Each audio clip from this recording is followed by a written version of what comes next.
Hey everybody, how is it going? Happy Monday to all you lovely folks out there.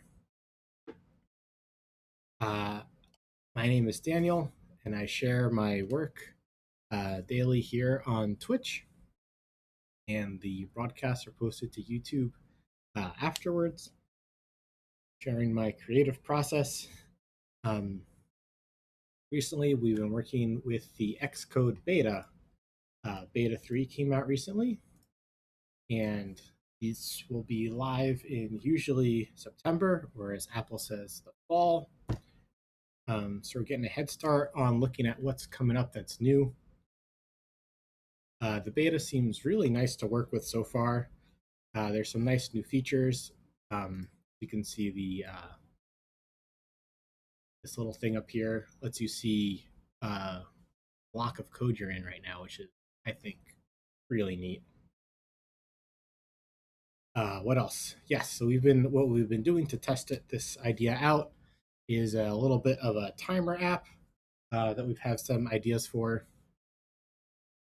and where we ended off at the end of last week was how are we going to start a timer.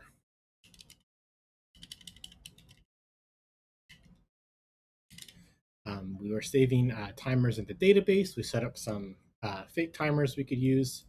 We'd have data pre-populated in our app for demonstration purposes, demonstration to ourselves, most importantly.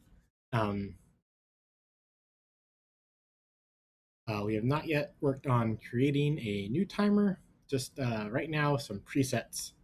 The idea you can tap on the timer that you want to easily start a new timer. Um, Playing with the timer on my microwave or my stove has been whew, when you want to do like you want to do each side at like 2 minutes or something like that. You have to like when the timer dings, you have to push the up button, like stop the timer, start a timer mode, push up button twice just to get to 2 minutes again. Um, yeah, it feels bad. So we're trying out an app approach, see if we can and solve this technology problem with more technology. Um,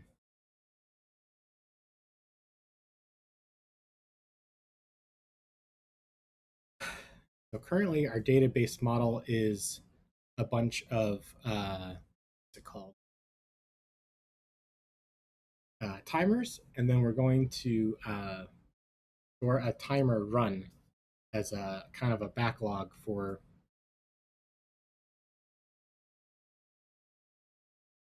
timers that we've run with this timer. Maybe we want to keep track of if it felt overcooked, if it felt undercooked. Um,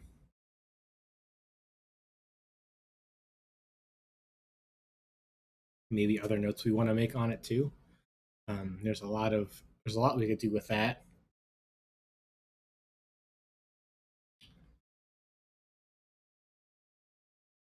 Um, for now, we have this button gets called here, and right now we commented everything out.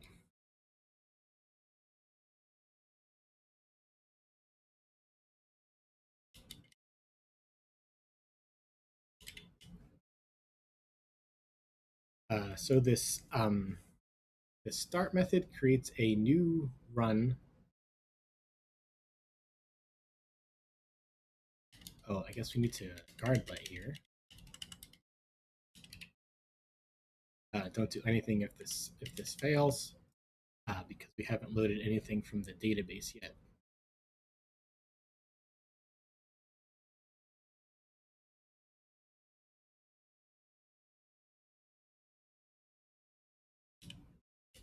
So I guess my idea for how this UI is going to work is when we tap on something, it'll save a new run to the database um, that will refresh the query, which comes through here, and we'll see sort of a running mode for the timer.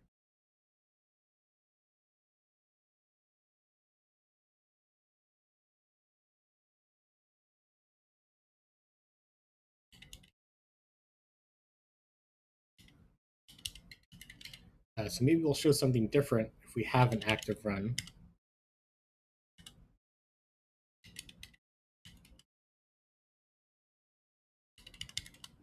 And I guess now we have two if lets.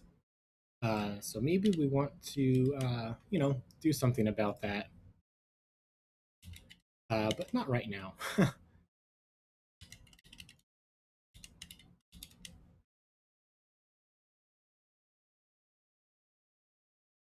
So for now, let's just show the text active, I guess. Ooh, I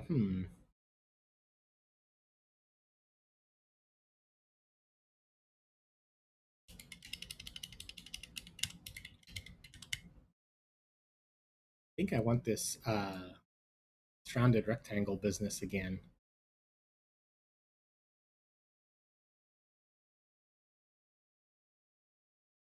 I'm getting ahead of myself, starting to think about looks.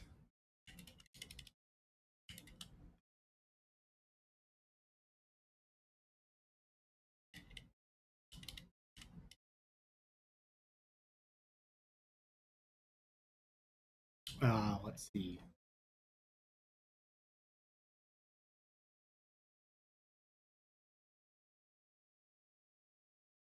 Yes, I have one extra curly brace. Go. And then we'll reformat.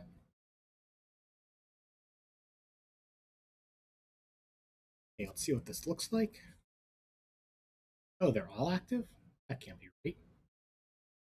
Oh, it is not right.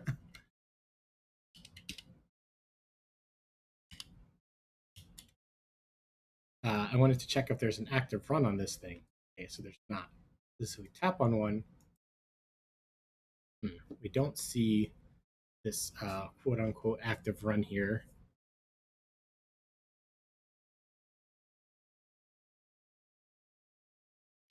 And I wonder what's happening there. If I put a breakpoint,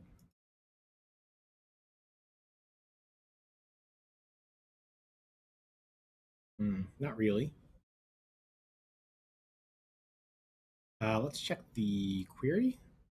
I guess when we wrote the test for this query, did we confirm that we're getting a timer out of this? Um,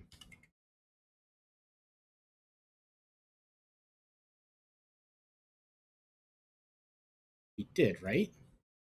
And this test passes.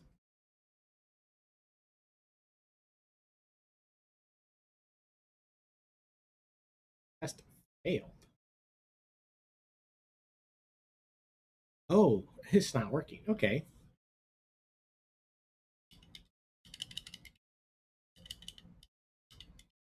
Fetch active run from database. Okay, so this is the actual subtask that we're on.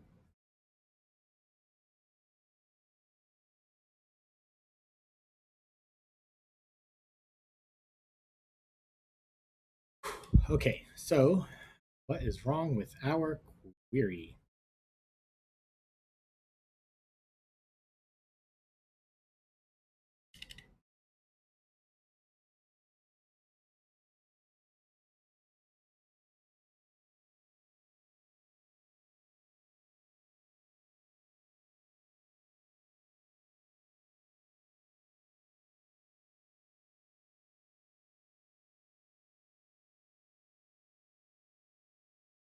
Let's put a breakpoint here and run the test. Oh yeah, this is where we were last week. I thought we had finished this, but I guess not. Okay, so here we are at this breakpoint. What does this row look like? It's four things.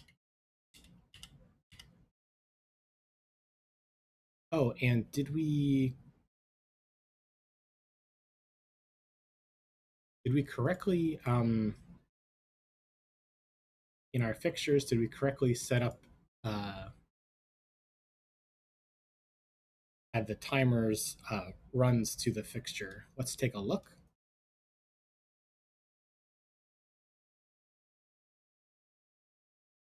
And did we set up this correctly?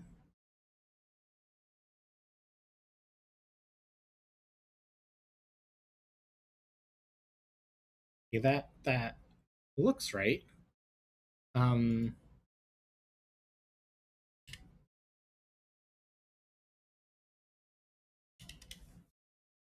I'm not sure why it's not coming through, I guess. I guess we could try to get it separately just to make sure that it loads back out of the database.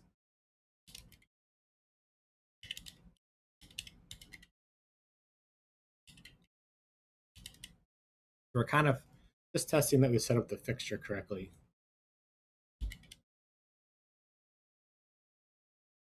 So here we want to say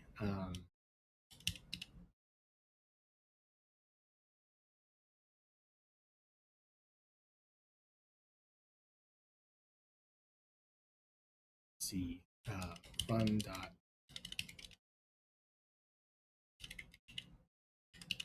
coding keys dot. Wait, does this not have coding keys set up correctly?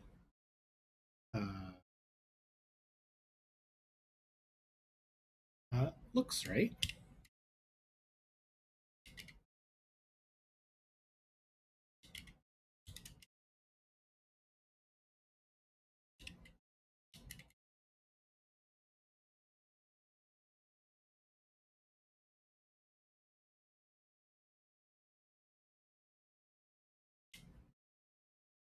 And we'll just use the ID of the fixture to get it back out.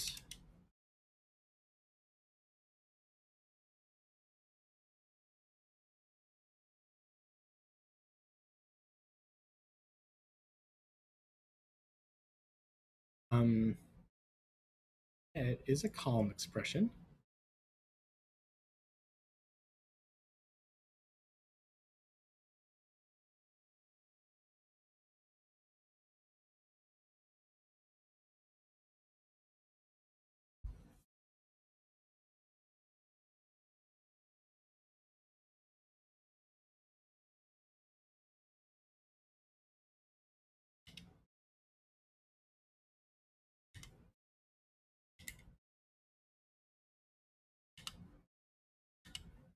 Okay, I would expect to compare the ID by column name.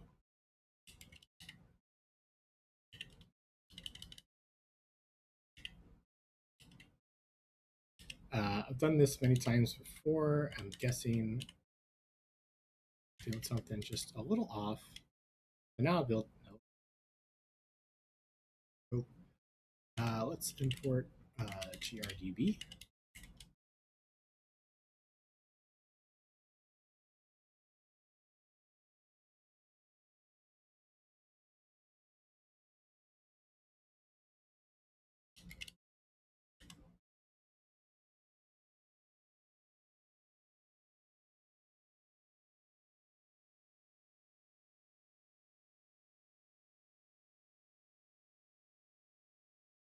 And then we can assert not nil on the result, and maybe we can assert on some of the items on it.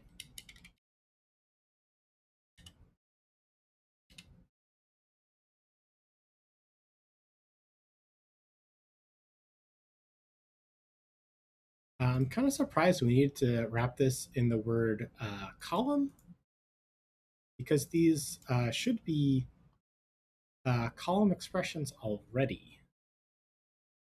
So a little surprising.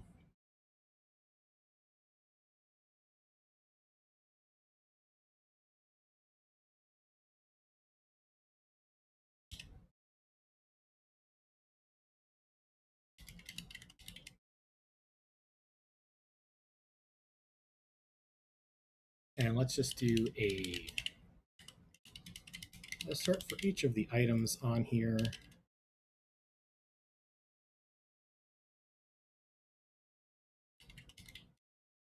I think there's another field.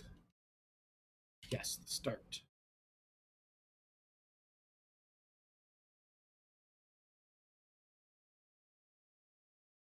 Okay, so it's able to load those.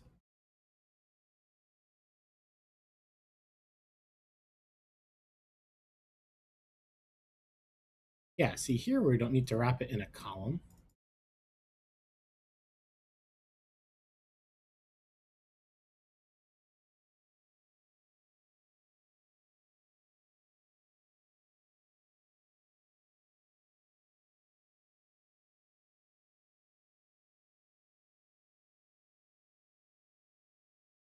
So I'm not sure why here we do.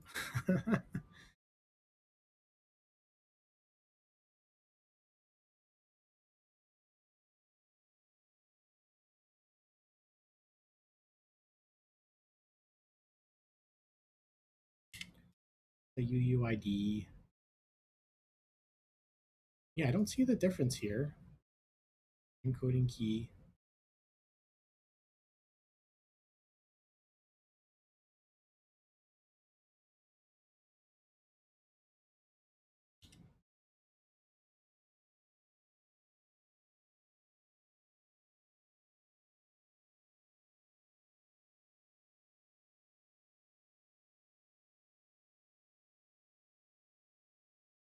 Oh, I guess it works. Let's try one more time though. Get it to compile. Now it succeeds. I'm not sure what's different there. Um, but I'm glad that it's compiling now. I wonder if perhaps this wasn't a. Sometimes you get a compilation error in a different part of the expression than the actual problem is. Oh, look at that! It's like if I import or don't import grdb.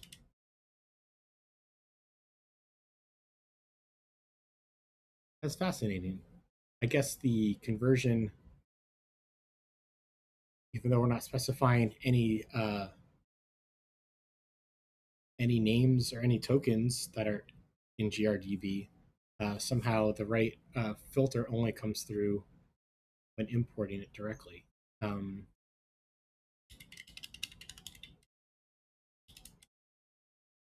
kind of unexpected, but that does sound familiar. Okay, so we know that we can successfully load a run from the database.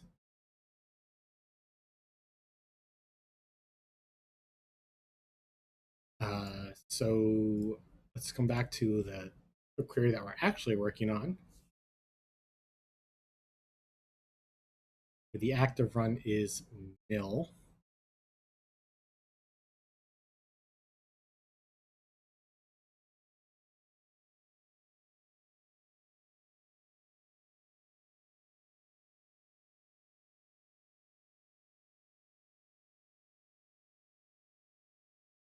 Okay, yeah, so at this breakpoint, let's see what's on this row.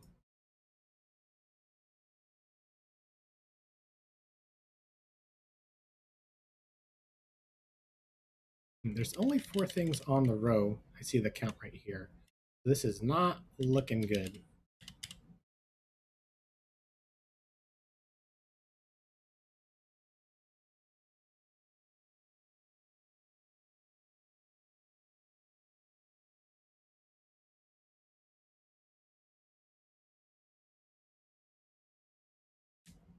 Hmm.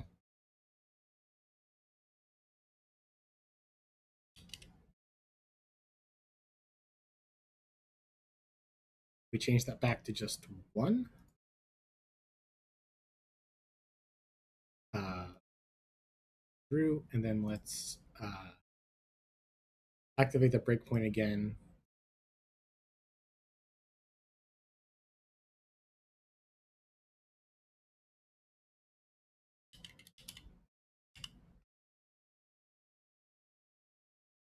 So there is a run, but it's null.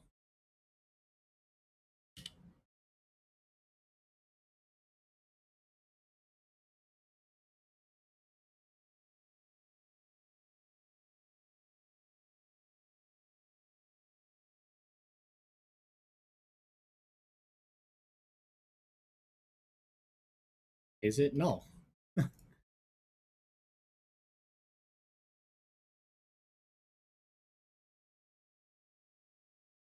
Maybe our association is broken?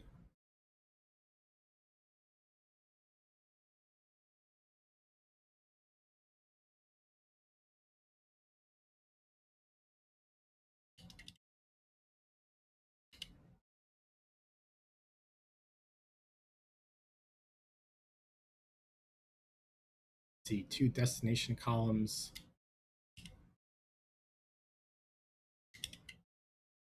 So that would be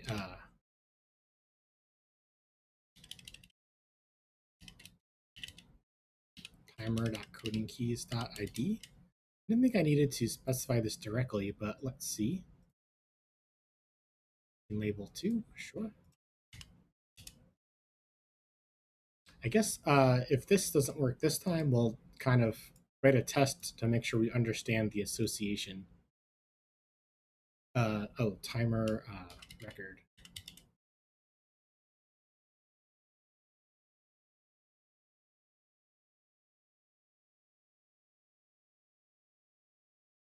Oh, okay. I guess it needed the ID on it.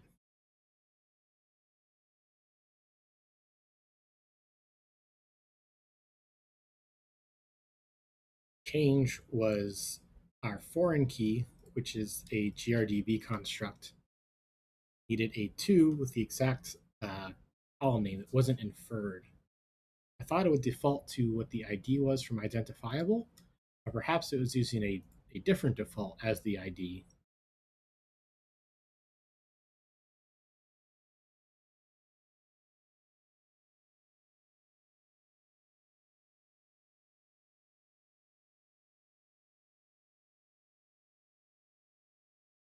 Okay.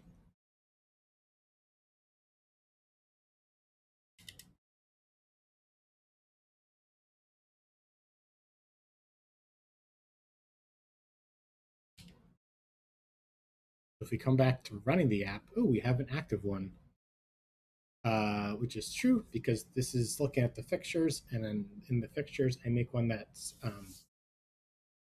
active.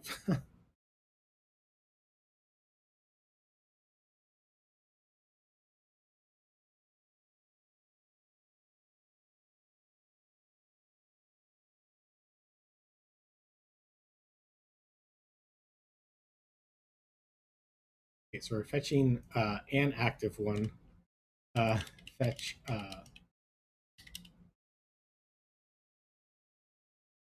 I guess, do we want more than one to run at the same time? Like if I tap it again, do I want to start another one of the same one? Or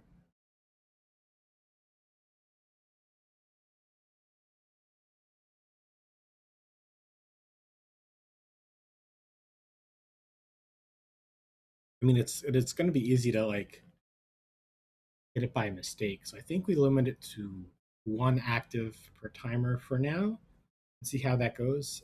As with software, we can always rebuild it and re-explore later.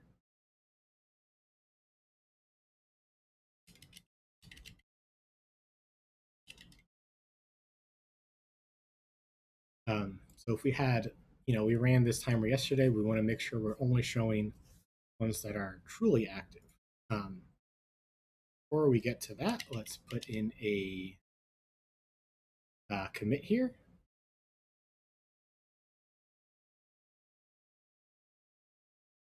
Here we fix the run record foreign key.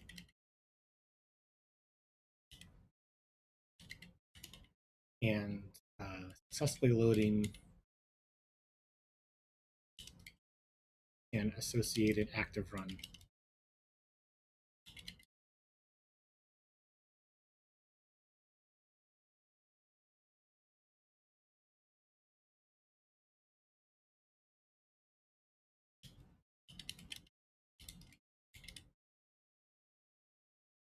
We could make a similar one. We could say like for a different fixture. I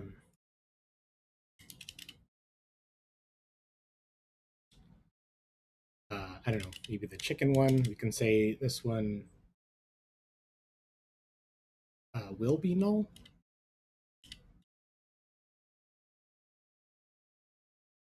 This one should just pass because we haven't added any new fixtures.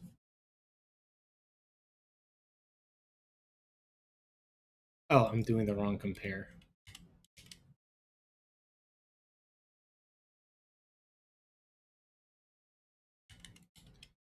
And then we can write this one more time.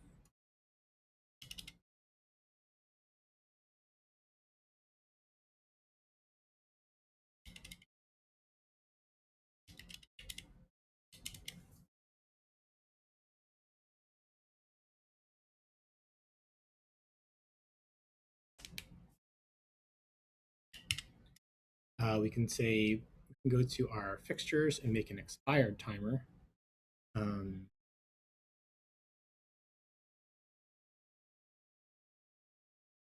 Go.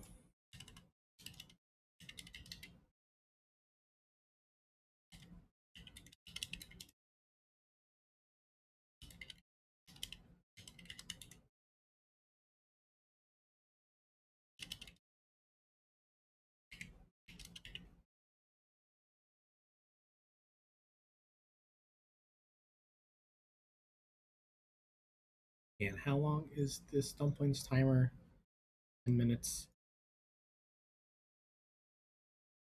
So let's say this was yesterday.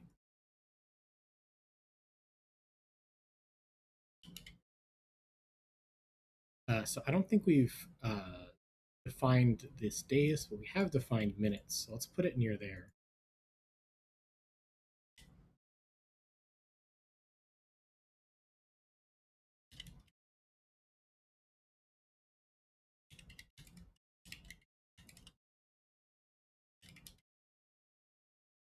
Day is 24 hours times seconds. Hey, how's it going, Franz Serdar List?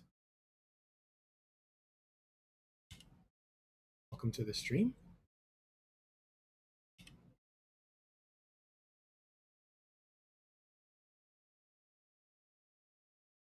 We'll say this timer was yesterday. We'll have it with the same intended duration.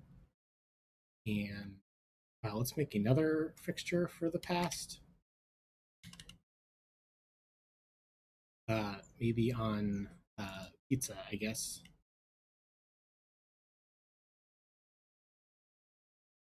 Fine, how are you? I'm doing great. A beautiful morning here. Writing some code. We figured out a small bug this morning. Didn't stop us. We're on our way again. Writing some tests to assert that our queries are working well. How are you doing?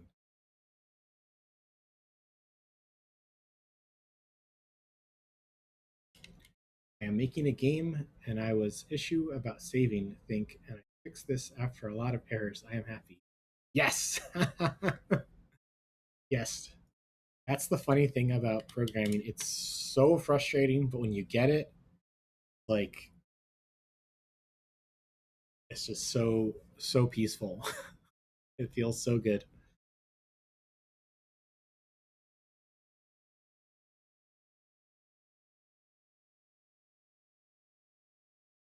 I'm using app storage every view. Oh yeah, what kind of app storage? Is this the built-in one? Uh it's Command Shift 0? Yeah. App storage, a property wrapper type that reflects a value from user defaults and invalidates a view on change in value in that user default. Oh, cool. I haven't played with this, but I guess it's like a SwiftUI wrapper around user defaults, which is pretty cool. And it looks like it listens. So I guess it sounds like it's similar in idea to what GRDB query does for SQLite. And the added benefit is that it's built into SwiftUI, not an external package. So that's always nice. I'm not sure this is right. Think for saving. Thinks seems for now okay. Yeah, for sure. User defaults is a great place to get started. You can always scale it out to SQLite or a different kind of storage in the future. The main thing is seeing your idea in your hand to know if it's a good idea to keep working on. If user defaults get you to be able to try it out faster, then it's definitely the right thing. There's nothing like holding your idea in your hand to know if it's a good idea or not, and then you know what it needs next.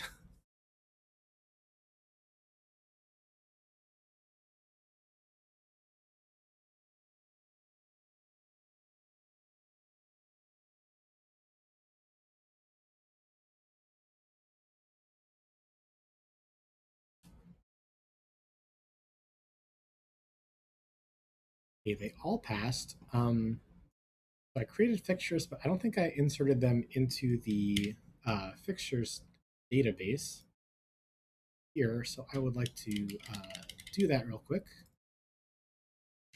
There is nice sources about learning, but there's a problem. They are not saying where I am going to write the code.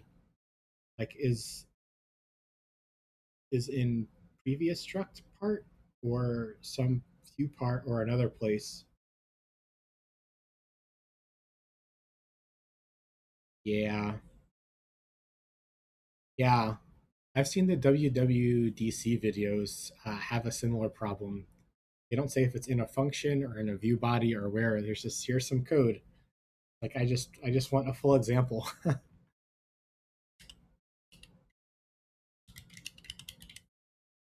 So I hear you there for sure.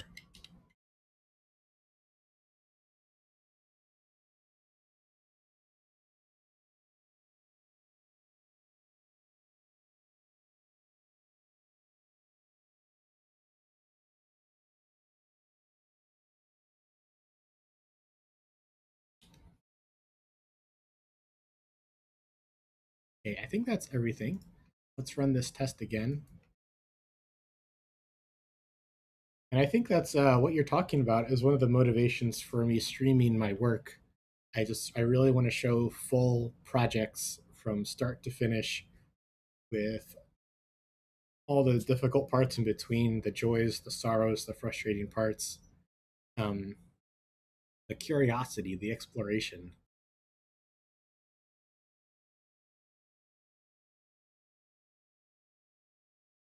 Right. So here we're getting yes, that will be good.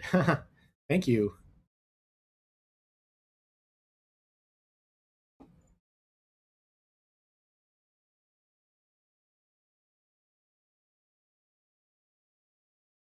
Apps take a long time though.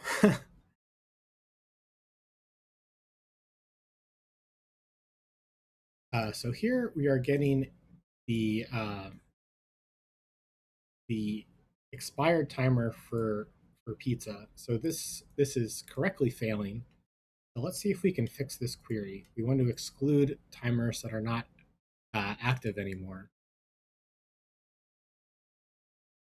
Right now, this is getting the first of all runs, um, which happens to luckily make this one pass. Um, just happens to randomly get the first one. So let's see if we can make a new association uh, on timer record, or is it going to be on runs has many? Now let's see if we can do like active run equals as one.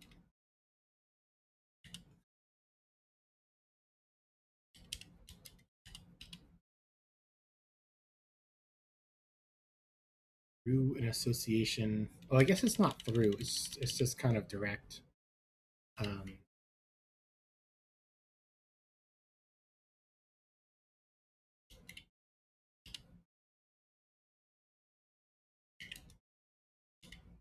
then how can I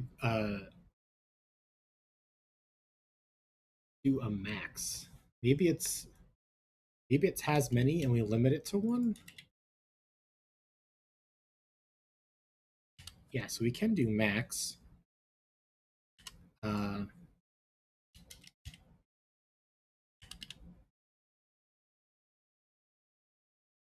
we're just gonna go just by the start time for now.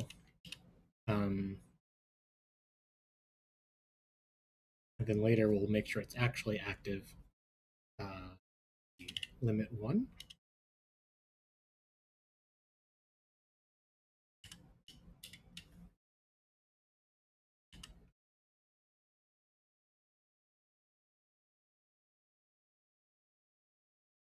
Association aggregate. It's the full error. Has no member limit. Oh, okay. Maybe max is already just 1.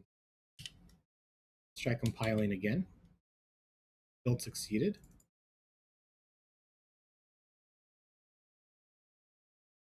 So then instead of has many, which is all the active runs, let's go back to the query and see if we can include only the one active run. We get an error. Ron says, my game based on click. You are click the button and making missions for every mission. You lose your health and gain a coin. I made this part only. I am pretty new to programming, like maybe 2 weeks, but I like it. Right on. There's nothing like making something. So good for you. That's awesome. You're a real coder now.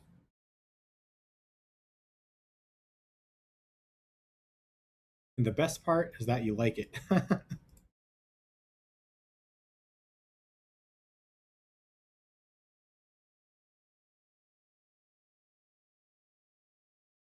So my error message is including optional requires that as many conform to association. Does this need to be all?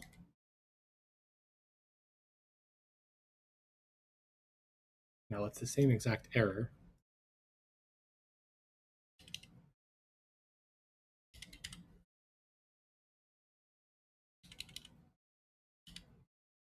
Annotated with optional, still build failed.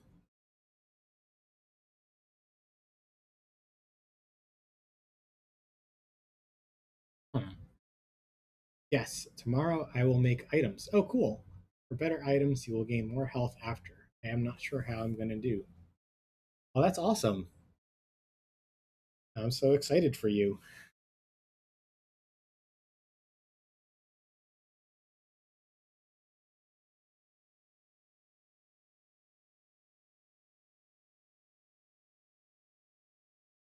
So this is an association aggregate. I guess it does not conform to association.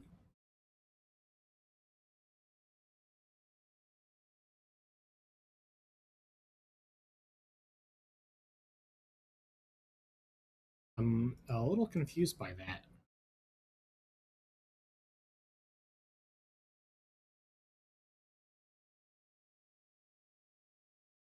What is max? Max is an association aggregate.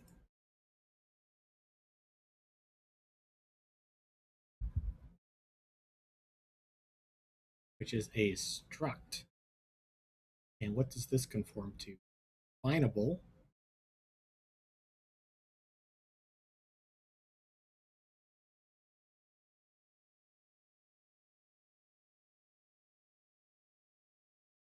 Count for key. Isn't that what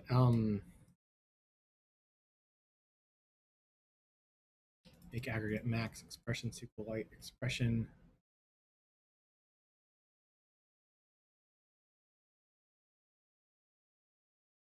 aggregate?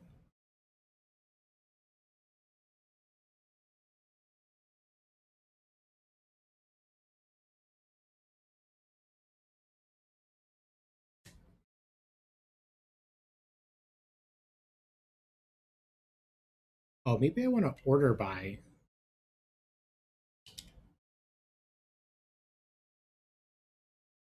How can I find resource of completed game projects? Um, I don't know. I'm not actually familiar with anyone that's doing what I'm doing for games, but I would love to learn if you find someone that's doing this for games. Are you using SceneKit or which game framework are you using?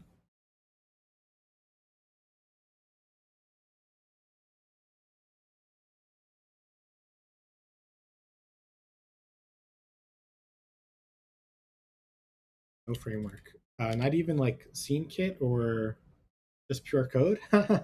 Right on.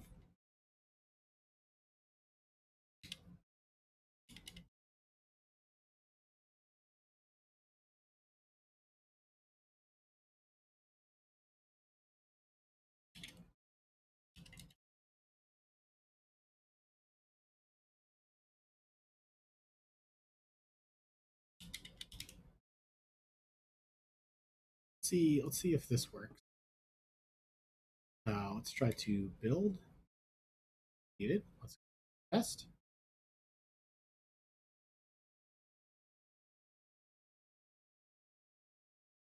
Not implemented. Join in association with a limit clause. No.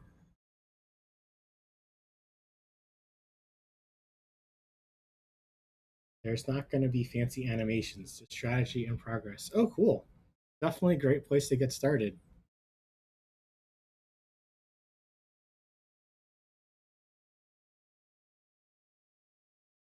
Yeah, keep going. Keep going.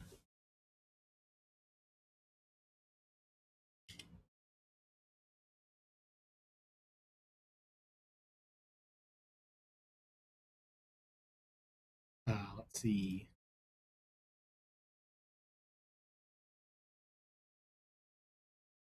Can I do this as a has one? Let's try running the test.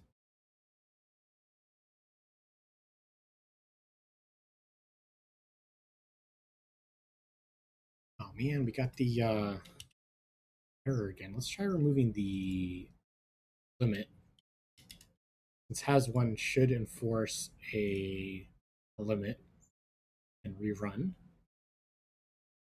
Thanks for a nice chat. I will keep going. Have a nice day to you too. In my country, it's evening. Yeah, have a great evening. Thanks for stopping by.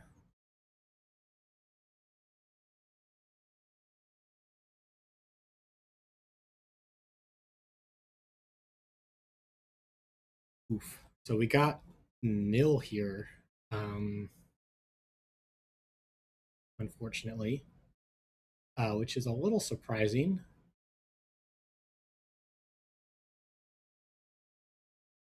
Let's see what's on the row. So let's run the test and inspect the row that comes back from the database. 8 things in there. That's a good sign.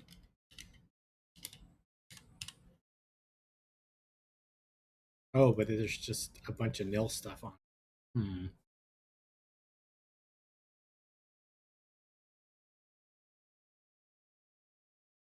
I did annotated. Let's see. Let's try including.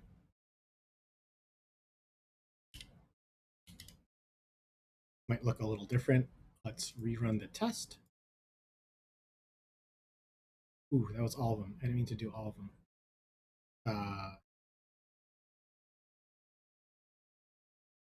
Let's see. Let's do command dot to. Oh, all of Xcode just crashed. Nice.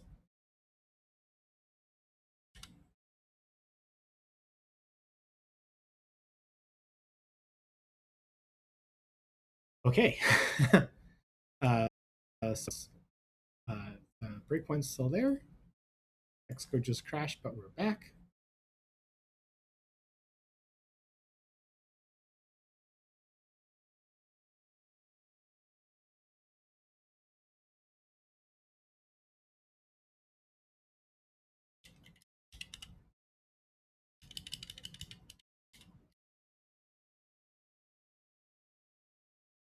So it's completely nil.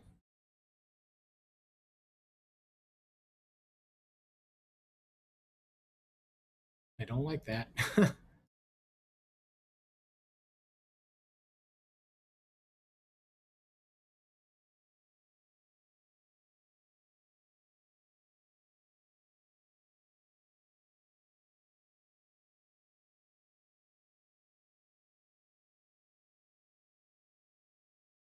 I kind of want to see the SQL that gets generated. Um, let's see, where is that?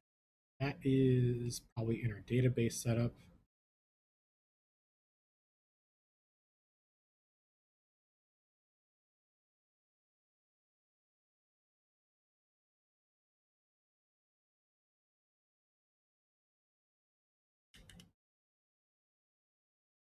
Oh, we need to set up a full configuration. Okay, let's copy paste from.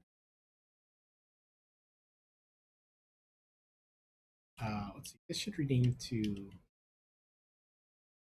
This should be in a different.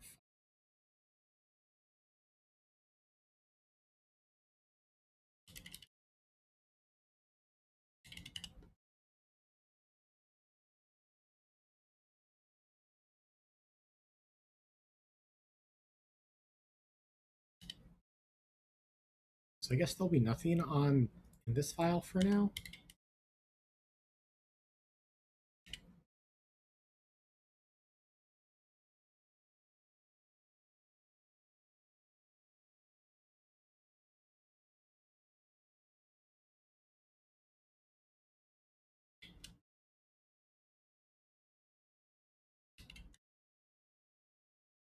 And then maybe the configuration comes first.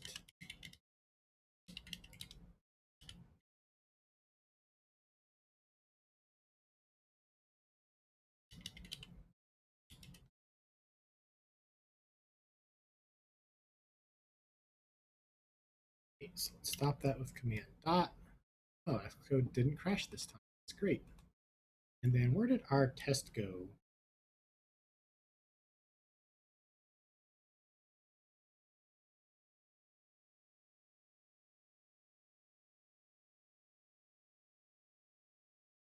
Oh, so it got one, but it got a different one.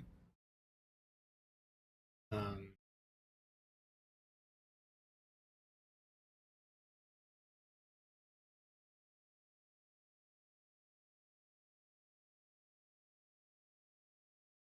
wow, it's doing a lot of selects.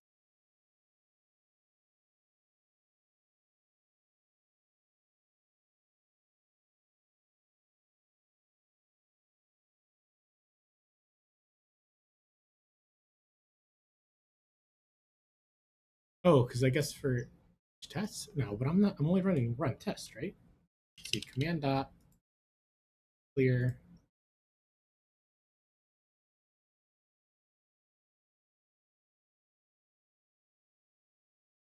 It's doing inserts here.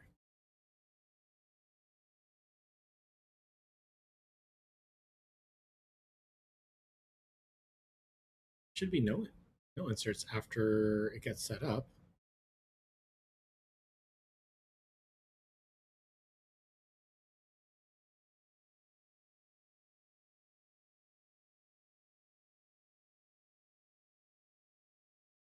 Um, let's put this breakpoint back in.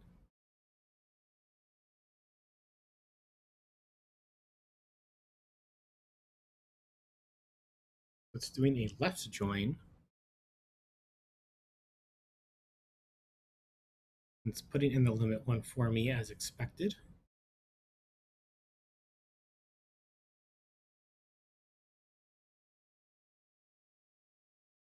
Maybe we need to put in descending on it.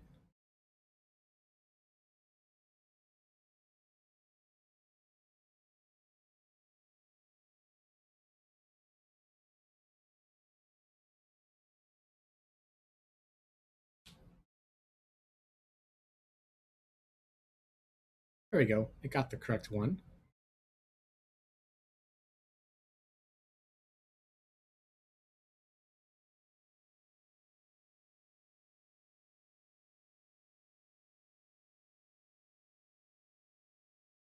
let's see. So if we run all of them now, nice. We were expecting null here because this one ran a day ago, and we want it to not show up because it's expired. So this forces the next thing.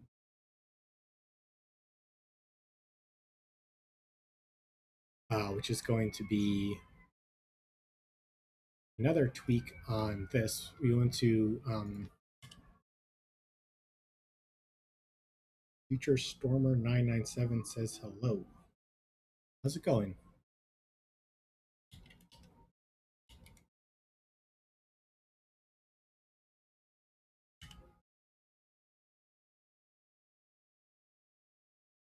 So not only descending, but also it's active. So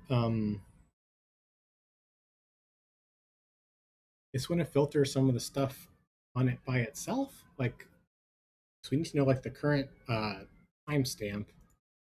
Let's see. Well, I guess we can commit what we just completed, which was when there's two timer runs, only select the most recent one.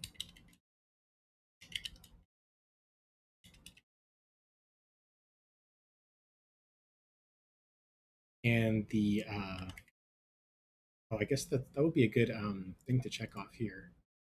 Um,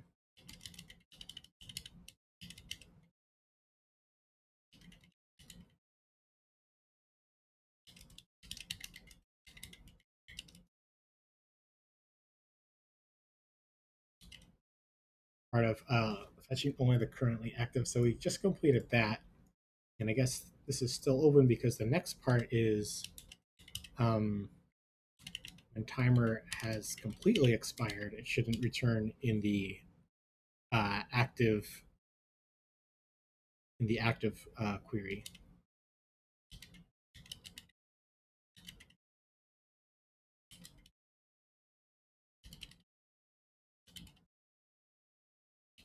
We can put active in quotes ish maybe.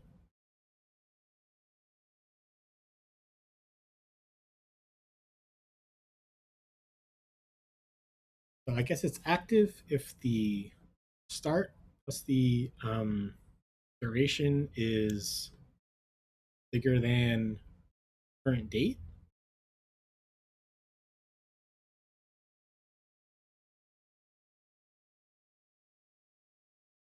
So I guess that would be a filter. It looks like we can put in straight SQL into this, which is this is interesting. Can I do addition in SQL?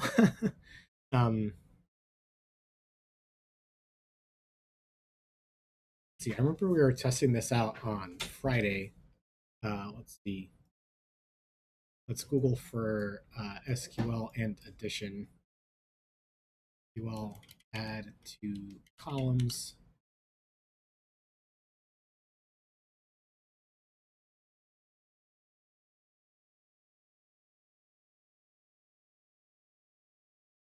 Sum of a whole column. Oh, I don't want to select the sum of everything. Oh, here we go. It's just a plus sign.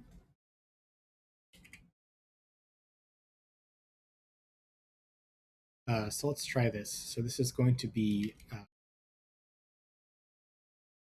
I guess one of these is a. One of these is a instant, and one of these is a duration. These might not add well in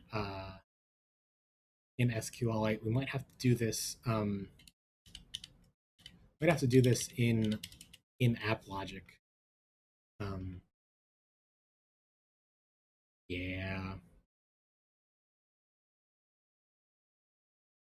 We'll, instead of saying we got the active run, we'll say let run is the run from the row. Then we'll say run dot. Guess we can make a helper on run to ask if it's active. We can say self.activeRun equals it's active, the run, otherwise uh, nil. And then we can write this helper on our run record. Represents a run in the database. Where can we? I guess we can put it just right here at the end. Is active as a boolean, and it's active. We want it active like for a date actually. We don't want to say like current date um, in here, but we'll start with doing that. We'll say something like start plus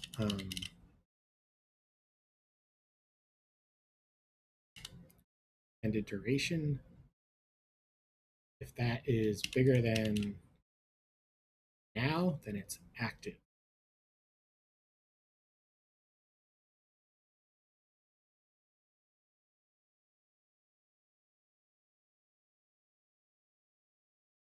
Oh, so because the subscript uses the type of the thing that you're trying to get out of it, it can't infer anything. So we need to say that this is a run record.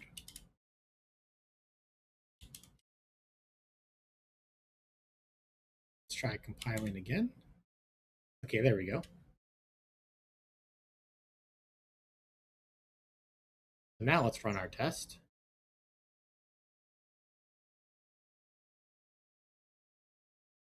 Fatal error.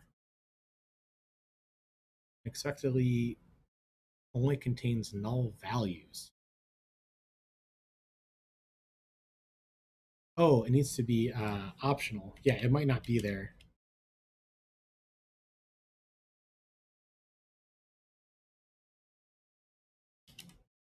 I guess we can wrap this in an if let.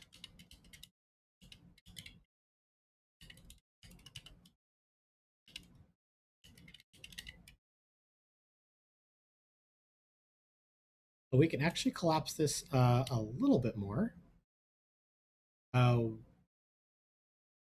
Must be unwrapped.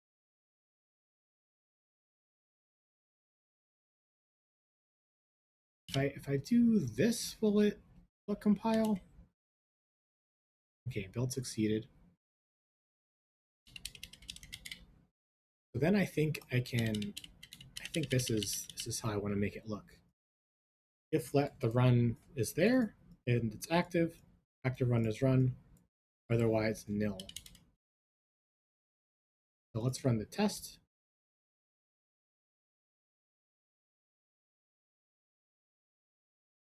I succeeded. So then let's run the app. We have an active one. If we tap turn active, did not exactly turn active, huh?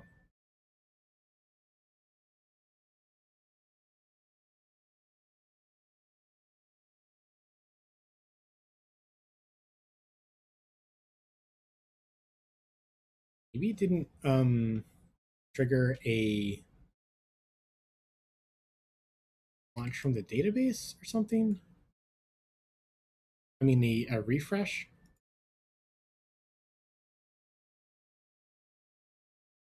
Okay, but anyway, we did complete this part of the task. When a time rest completed, shouldn't return in the active query. So I would love to commit that.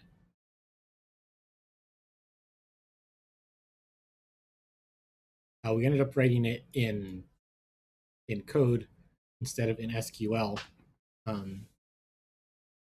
because we're dealing with instance and stuff, which happens to be JSON.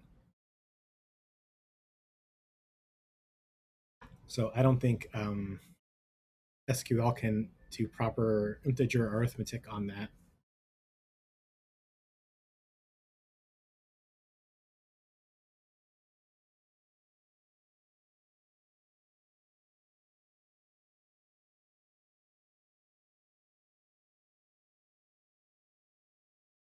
Okay, so why is the app not refreshing? Okay, so that's come back to a little bit of task management here. So we fetched only the currently active. I guess next is, well, I guess starting on a timer, tapping to create uh, doesn't seem to create.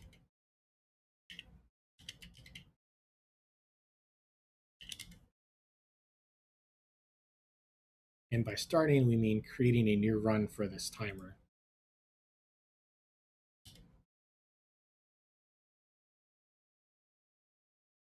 Let's see, so let's clear the log. Let's make the log bigger. When I tap on pizza, we get an update on run, get an insert into run, and I get a commit. Um, that's interesting.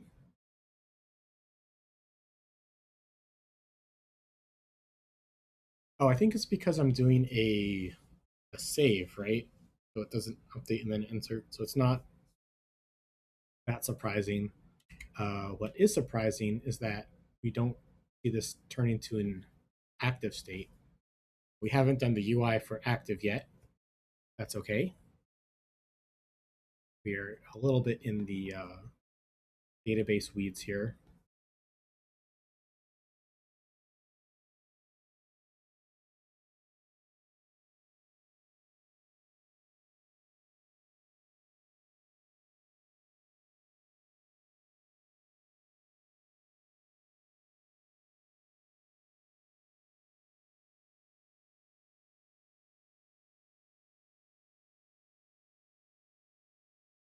So it does the insert, but it doesn't seem to be.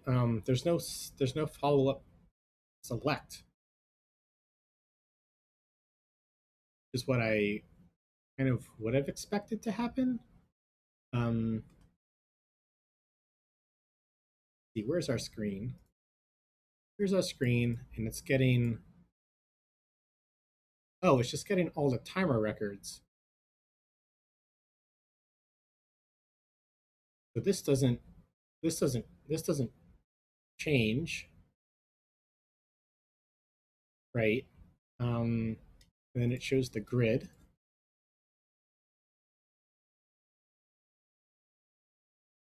and each grid has a cell which just gets the ID.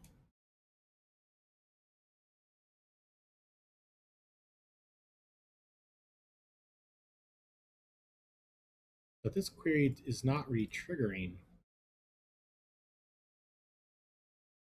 See, if I put a breakpoint in here, hey, welcome back. How's it going? If I put a breakpoint in here, yeah, this breakpoint does not get hit. But if I put that breakpoint in there from the start, it should hit it several times. Yeah. What happens on the initial load, it's not triggering anything afterwards. Hmm.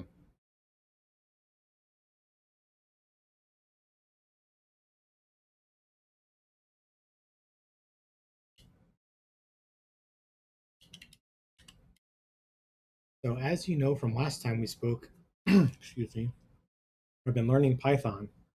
I think I want to take my route more to a web dev, maybe even full stack. I think learning front end would be real fun. Yeah, I think the stuff as close as you can get to the user is what I find most satisfying, and everything else is in kind of support of that. Really, it's what you find works best for your brain, what works best for your psyche. Um, no one can tell you what works best for you. They can only share how they found what works best for them.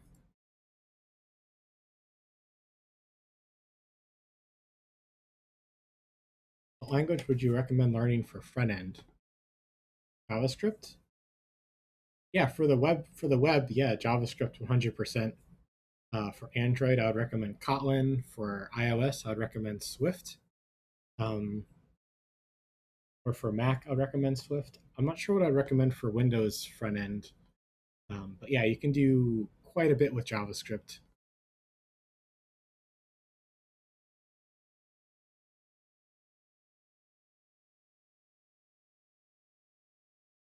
So I guess there's something called Electron, which is what apps like I think Discord is written in Electron. It's all JavaScript, and it runs on your desktop and your iPhone and your Android app. Um, all JavaScript.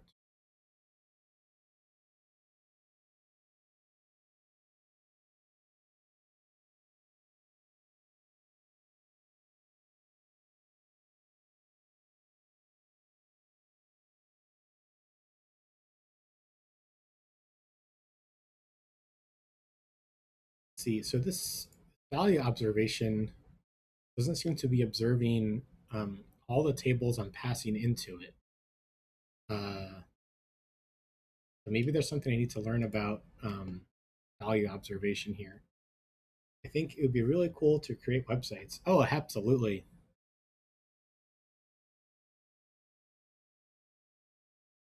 Yeah, for websites, there's projects like Nuxt or Astro, Folio personal brand website. Yeah, absolutely. That's a fantastic first project.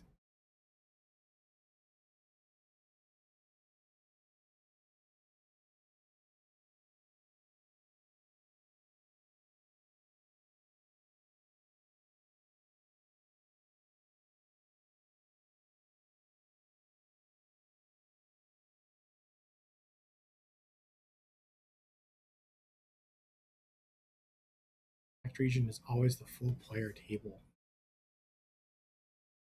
See, I guess I want it to track, and I also want it to kind of like refresh itself every once in a while too.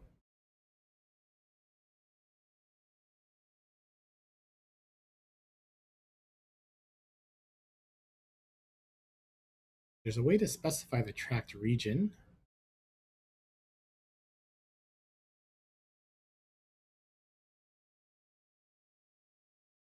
I'll look into it. How is the project going? It's going pretty good. We've got some timers set up, and we're saving them in the database. We haven't styled the active timer yet, but it's there. And right now, if we start a timer, it doesn't change the state. So I'm trying to figure out how to what I'm doing wrong. I'm observing the values in the database, but I'm not getting the new value back, which I'm a little surprised by, honestly.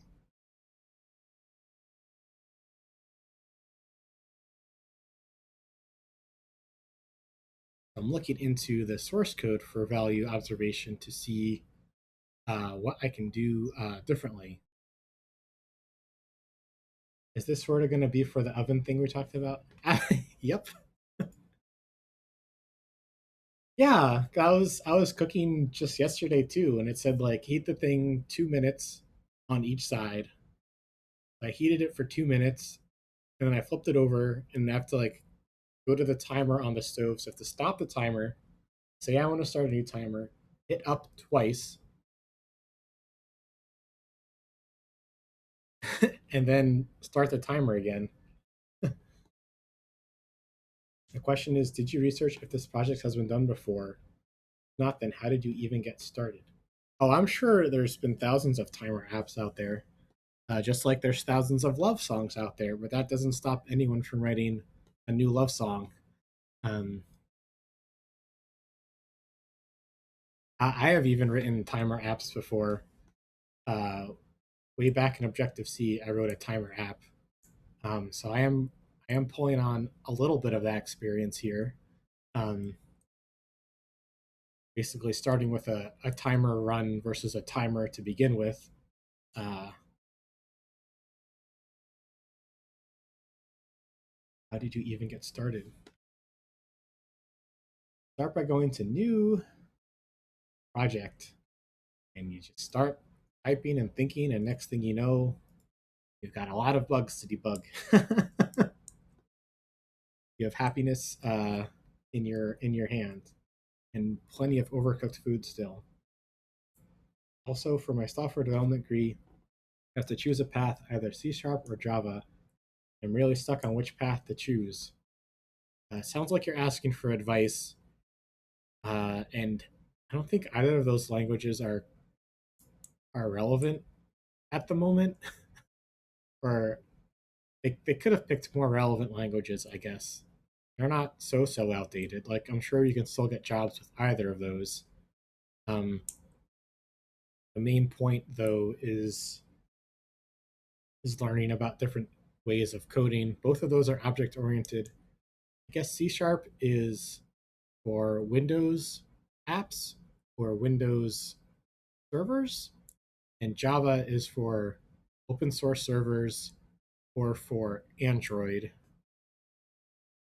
Um, they're both fine for learning. Um, I wouldn't worry too much about it. I guess if you like open source servers and Android over Windows servers, I guess it's like if you like Windows at all. If you like Windows, then C Sharp would be nice. If you don't like Windows, then I would recommend Java. Is one suggestion on how to think about it. Again, no one can predict the future or tell you what's best for you. Uh, only you know what's best for you. That's maybe something helpful to think about.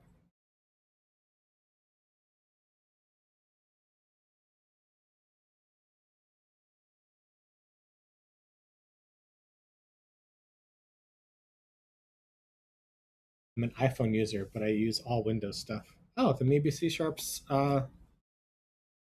You can write a Windows app one day, or run your server on Windows. I mean, Java can run on Windows also.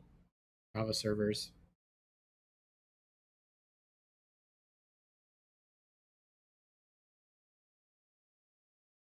My understanding is that the languages are pretty similar these days. C Sharp and Java. They all have copied features from each other. I'm pretty sure over the years they're both fairly old. Everything I see on Indeed still wants Java. Oh, well, that's something to think about also then.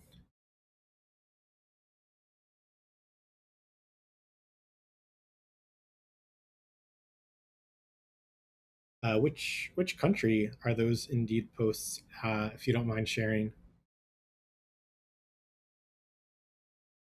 or if you want to just message me privately, I'm just curious. Uh, which country? A mix of C Sharp and Java. U.S. Oh, really? Interesting.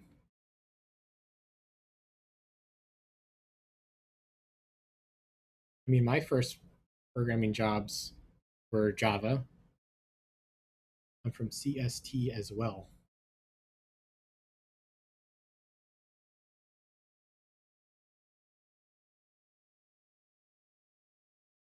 I guess by that you mean not New York and not San Francisco. Chicago is Eastern time, right? What's the biggest city in CSD? Dallas CSD? Is in the world?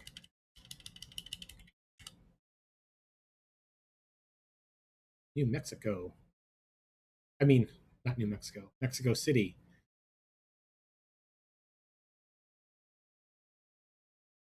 What are the four major cities in U.S. time zones?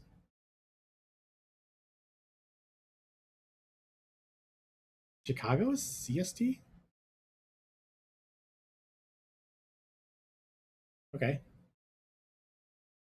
Maybe I'm thinking of Columbus. Oh, cool.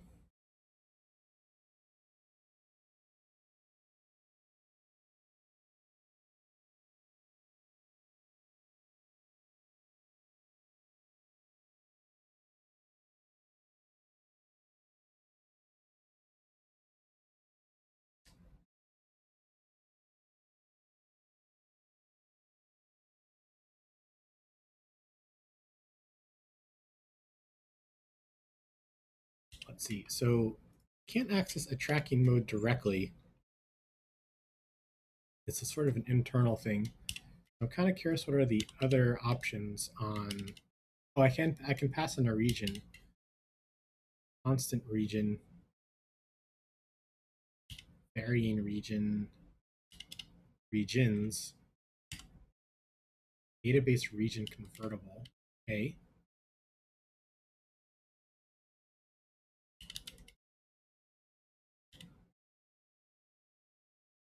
Probably going to learn JavaScript, HTML, CSS. I know some Python, but I'll learn more when I get to backend stuff.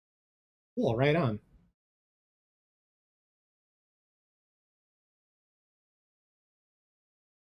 Yeah, you probably already know this, but JavaScript and Java have no relation to each other really.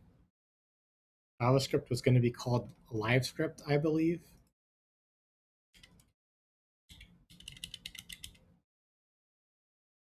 And then for marketing,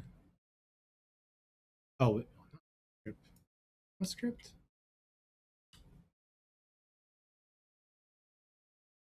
JavaScript standard. I don't remember the name of JavaScript is going to be called. I remember that back when I was making Discord bots. Oh, cool.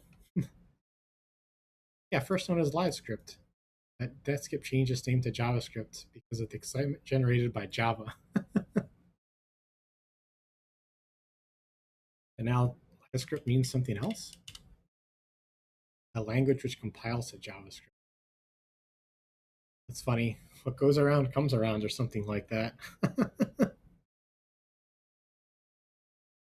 There's way more of me copying and pasting. Hell yeah, that's how we learn. Also, you can't remember everything in the world. So many languages out there. There's so many frameworks for each language. That was back in the day. Now you only program from memory, right?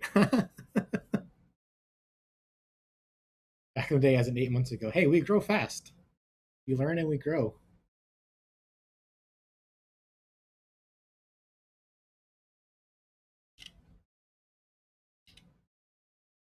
See, probably not full database. How do I make a? Can I put a table in here? Um,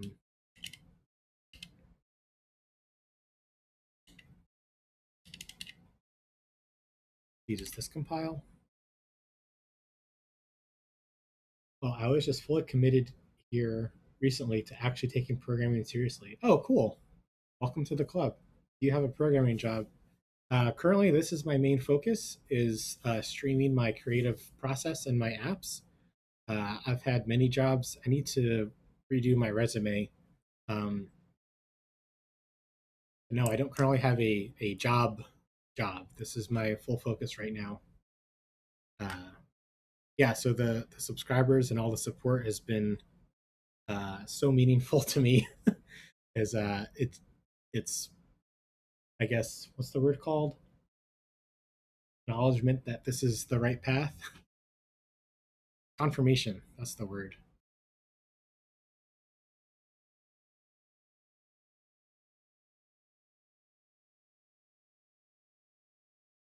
Let's see, what is a database region convertible?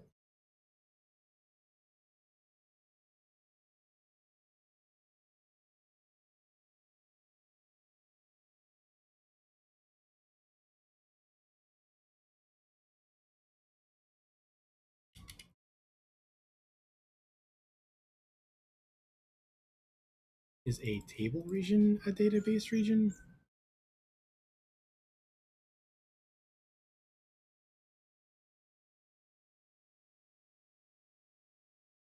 Table intersection. It's good to put your focus though. I'm sure you took care of yourself with the job you had before, as most programming positions pay decent. I'm rooting for you. Oh, thank you so much. Yes.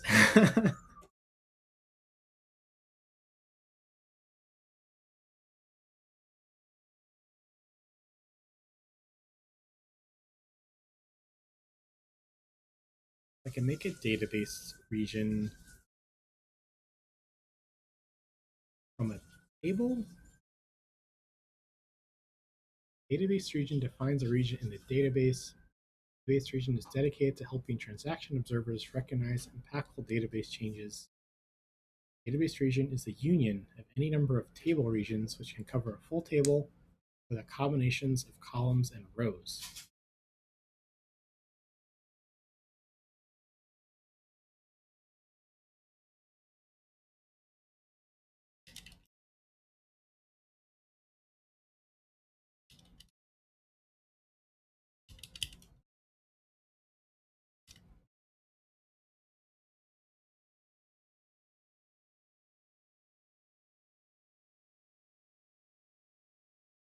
How do I make one?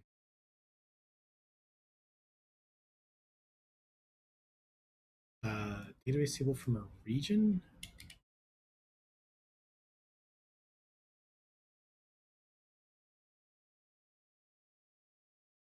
Make a region from a statement? Even if it's like pure SQL? That kind of seems like magic.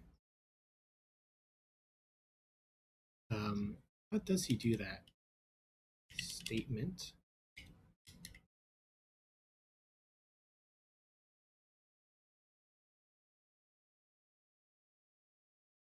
Perform unadvertised changes.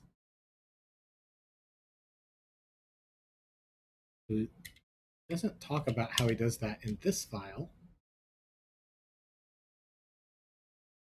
Oh man, I'm still thinking about what you said. I'm rooting for you.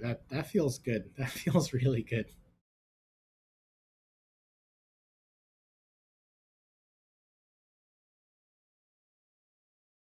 Yeah, I'm thinking that maybe if I like focus on like educational focused streams as well, that might help. Um, since that might be more meaningful to people who are learning. Um, Sharing what I'm doing, I guess, is most meaningful to me, but I'm not sure if it's going to be enough to uh, pay rent, as it were.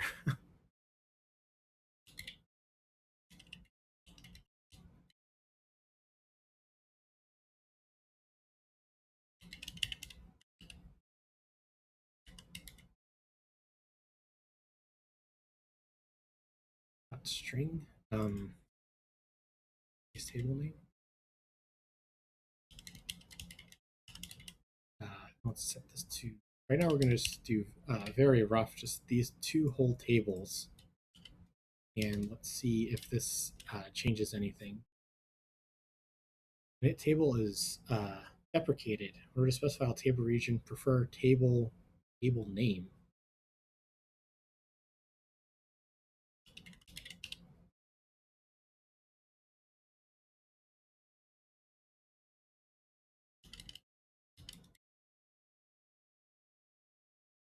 A table of row. Isn't this already a table? Well, let's try it, and then we'll make it prettier later.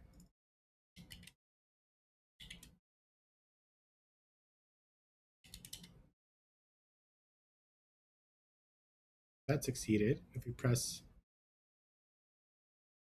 it didn't seem to be tracking anything. Huh.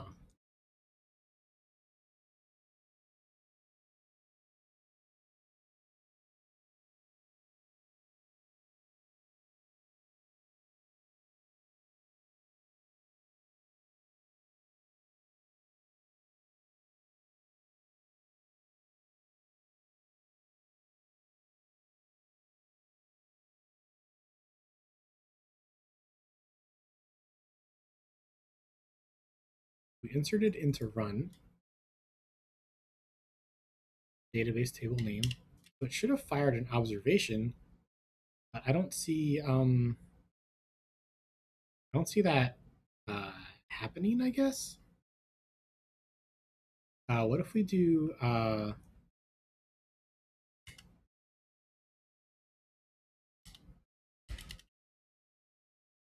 is it full database?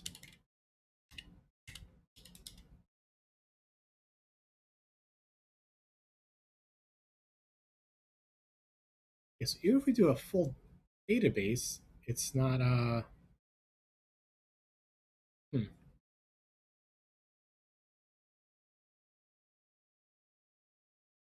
we're not getting any tracking when we do an insert. We see that an insert is in fact happening. So what is the deal?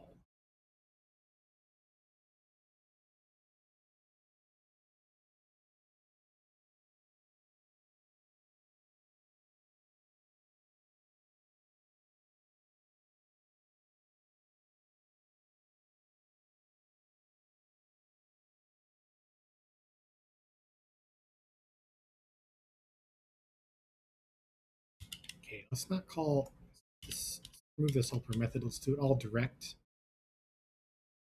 And the compiler will tell us where it is.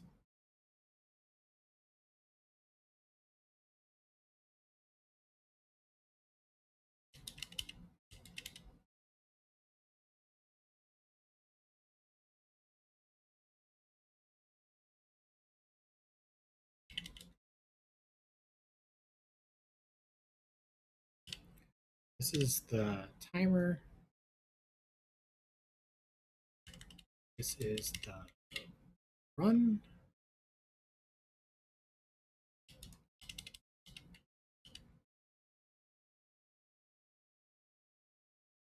This will be timer.id, timer.duration.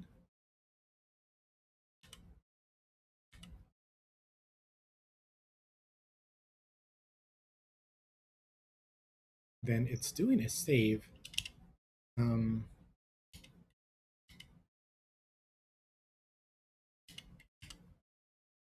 try doing an insert directly.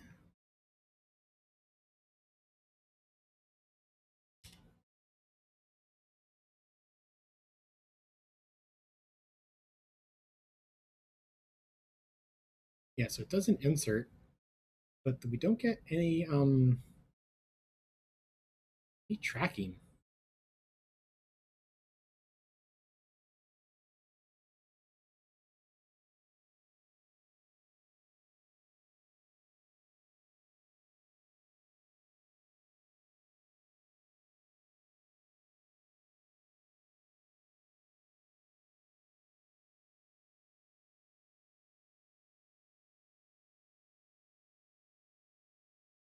And if I do a tracking of the full database, okay, let's see.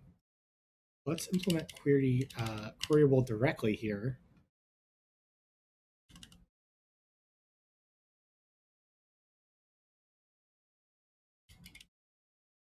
We had that little helper to share some, what's it called? Share some functionality, but it's not working. So I'm trying to remove all the in between steps and kind of have a direct hand on what's going on here.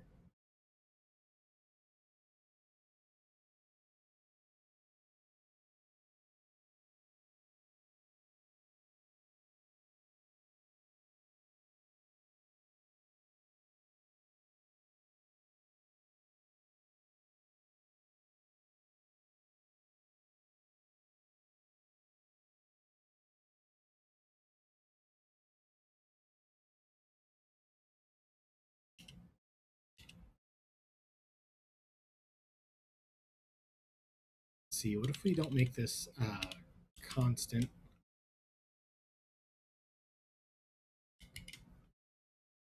And let's copy this in directly as well.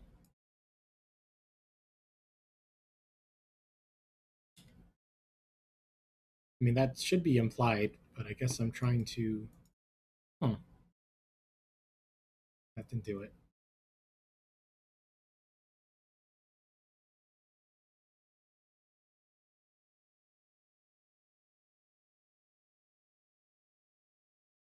How can I force a refresh, I guess?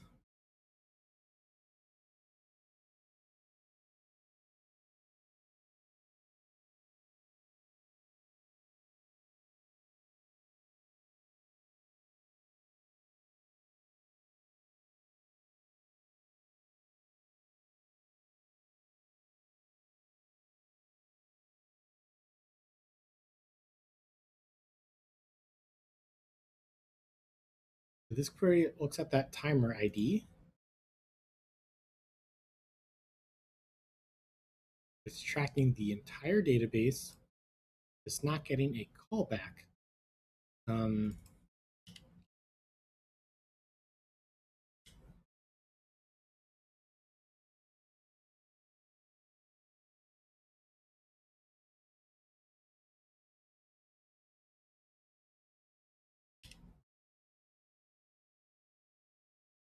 are we getting an error that something is swallowing?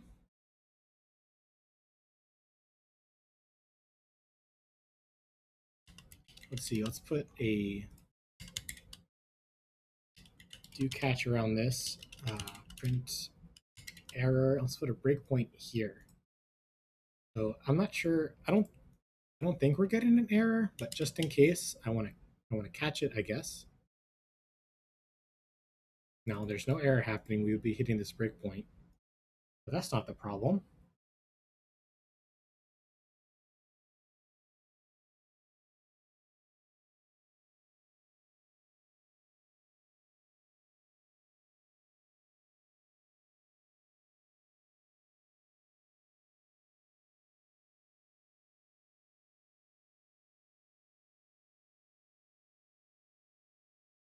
Vacuum.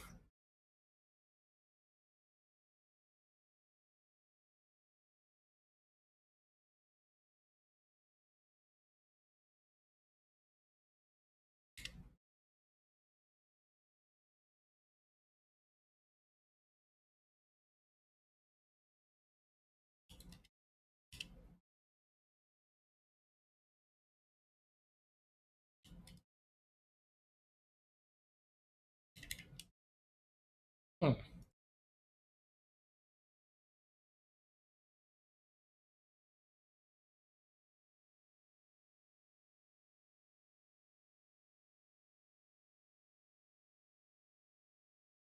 Let's see. We're gonna have to look at some documentation here.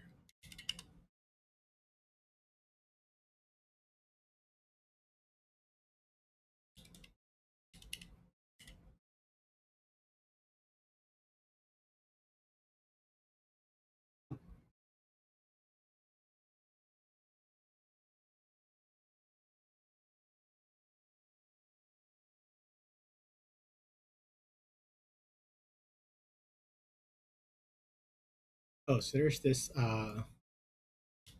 thing. I like this. That'll help us debug.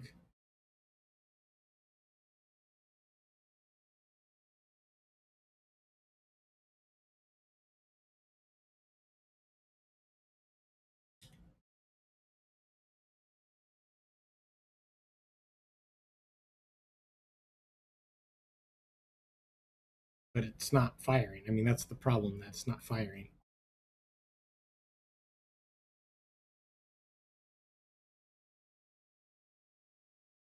Hmm.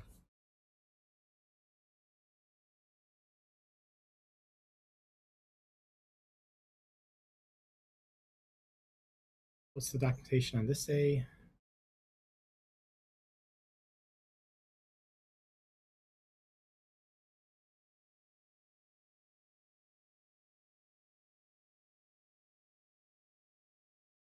Oh, let's just say a full table name. Okay, that's interesting.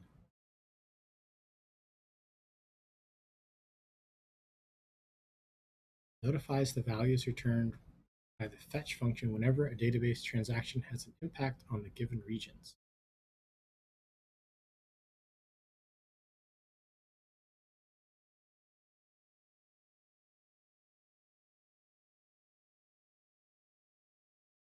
I don't understand what's happening.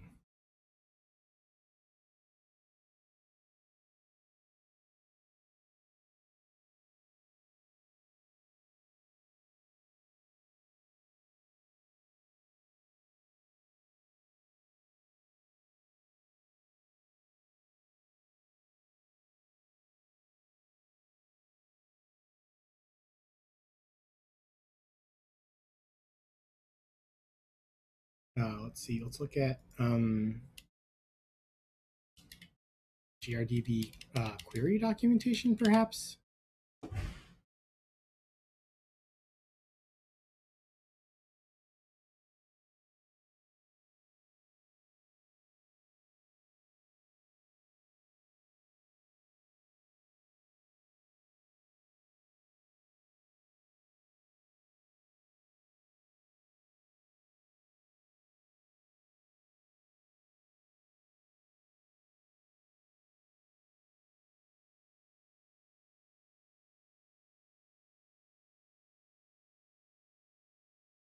Let's see. Does he do any?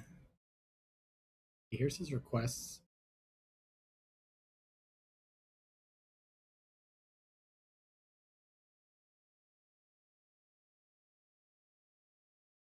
Setting up anything different than what I'm doing. Hacking publisher and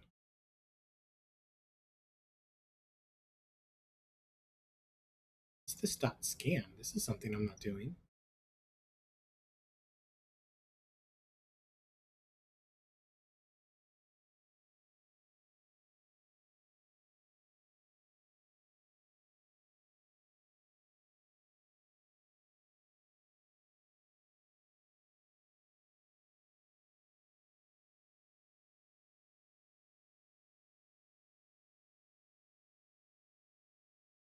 Let's take a look at adding in this dot scan thing. Initial result. Initial result is nil.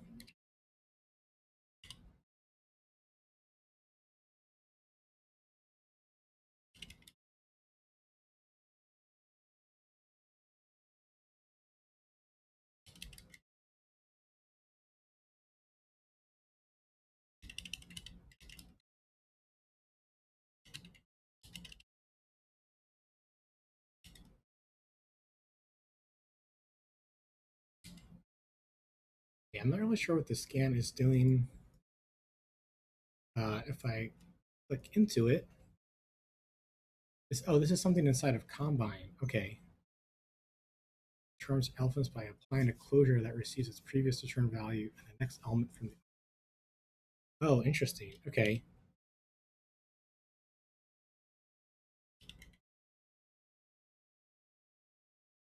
So let's turn off these insert statements to clear out the. We can see more of what's going on in here.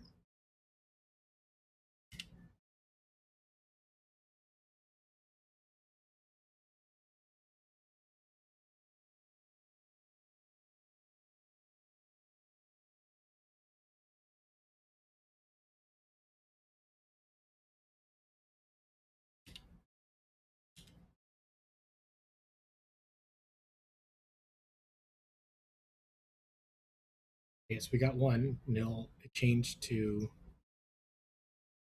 active. If we click on one, and nothing, nothing at all.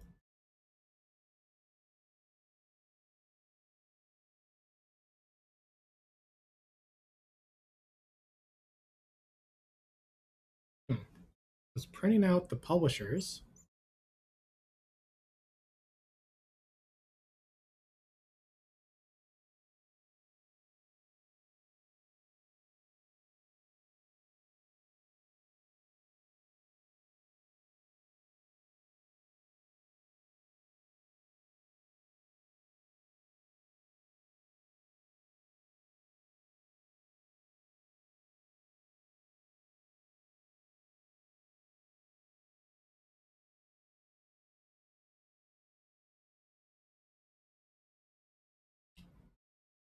Let's see, try to be specific here. Maybe a full database is broken. Maybe we do need to explicitly say the tables that we're watching.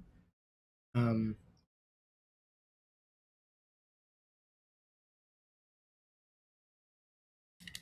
uh, timer record.all and run record.all.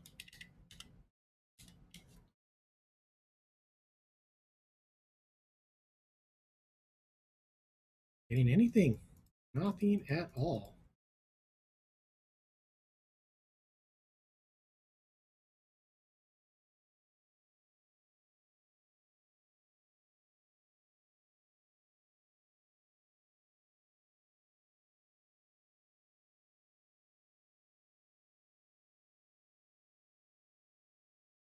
That's unfortunate because it's so nice. We can load, we either show the timer or we show something with the active data.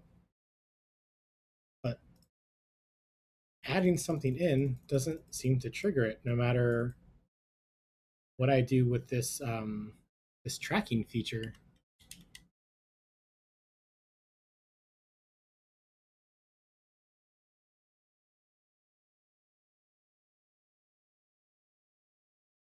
I wonder if I can write a tester on the publisher.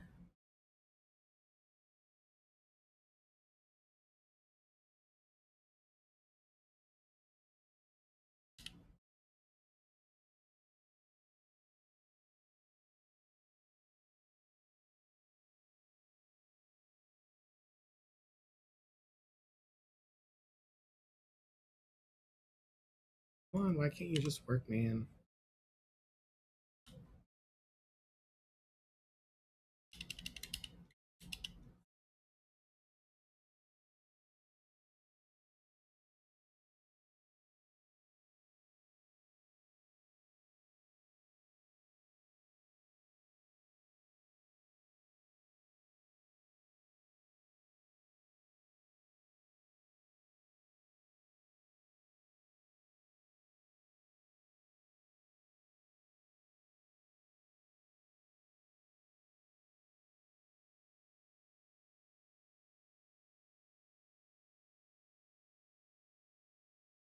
Okay, so I guess using the scan thing, this isn't changing anything about when it gets fired or not. So that's not exactly the right thing. This is a little simple. That's not what we're looking for.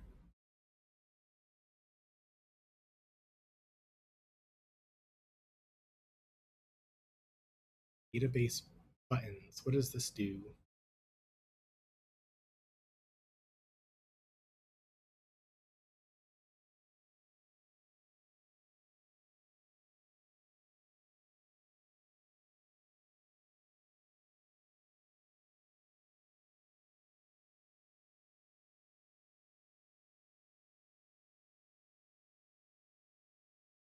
Player button, delete player button.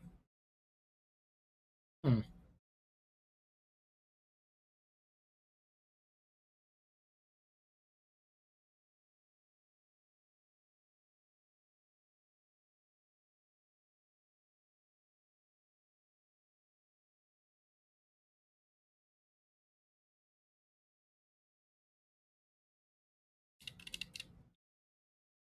I am confused.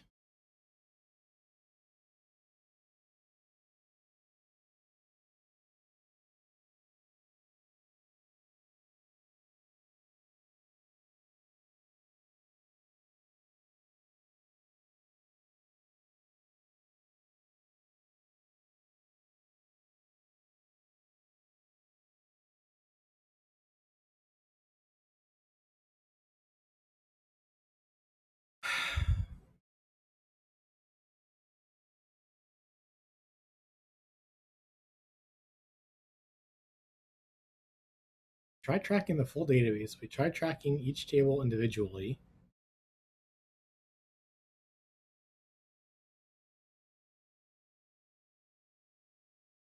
We need to have separate queries for this.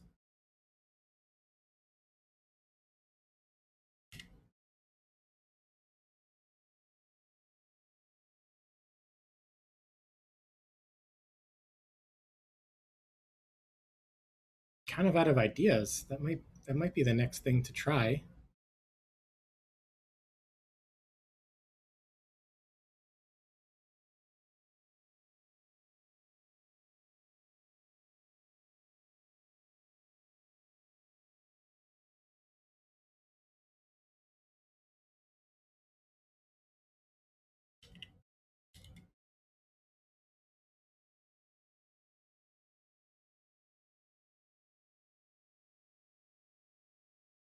Okay, so let's try it. um,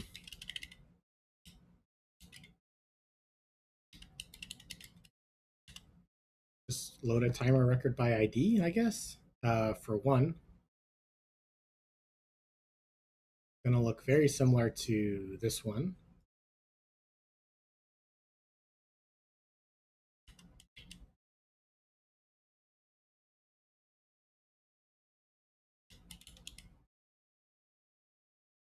extension timer record.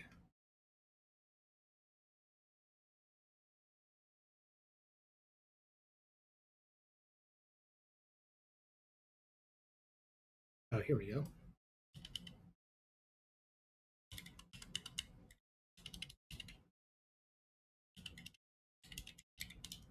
Init it with an ID.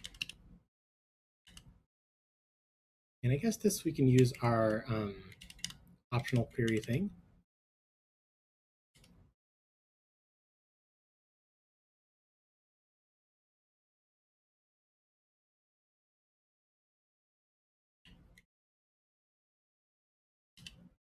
So this would be timer record dot filter. We need to do our imports here.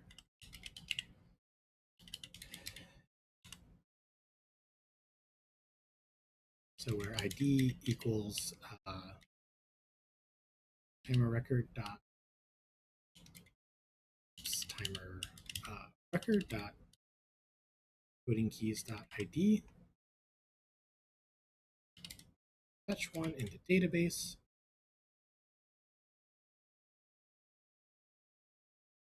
And of course, try.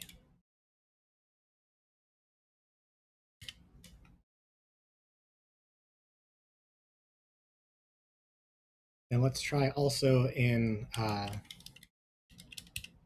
active run. So maybe this will be run record dot active query for timer, something like that.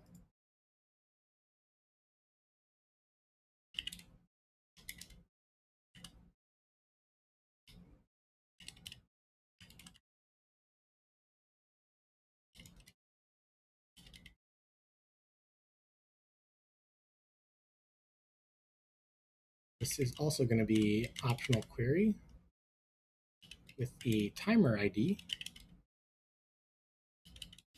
Well, I guess you don't need an initializer for it, huh?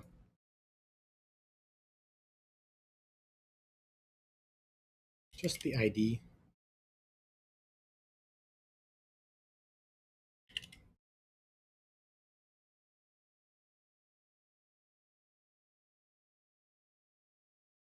And we can write the fetch.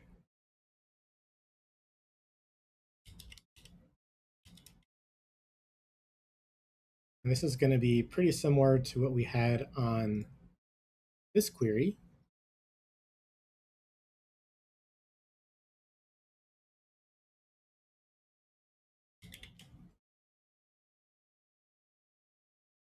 Let's see, so it's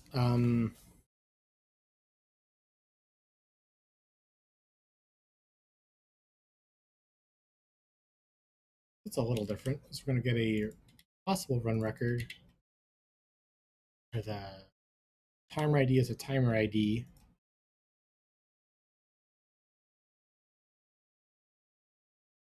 We want to order by descending. We don't want to include. We want only one. And then we need to check if it's active. And we did that in code on the other version of this, where we're doing both at the same time.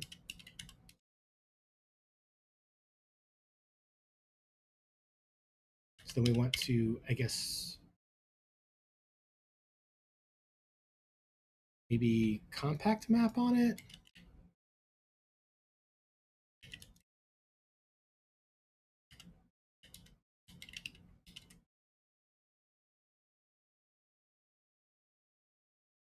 Something like that.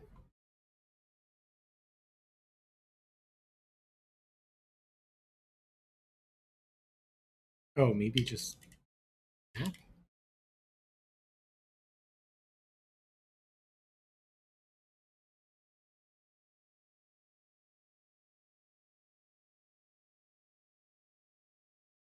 So what is $0 here?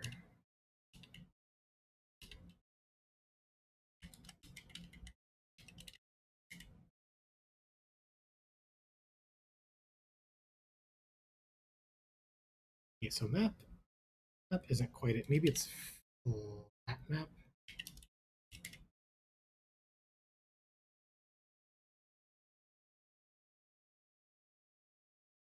My optional bool must be unwrapped.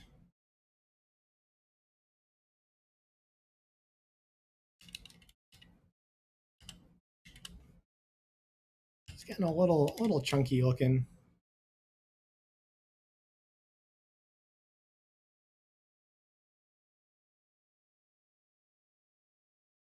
And it's kind of sending me in circles here. Okay. The build succeeded.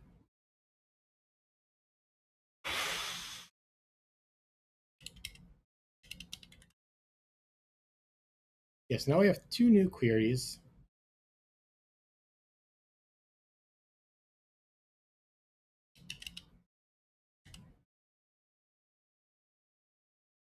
This is going to be the timer record.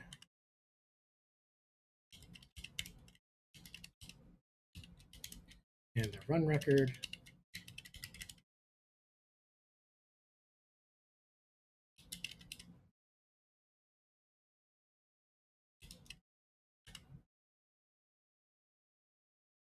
And then we'll initialize both of these.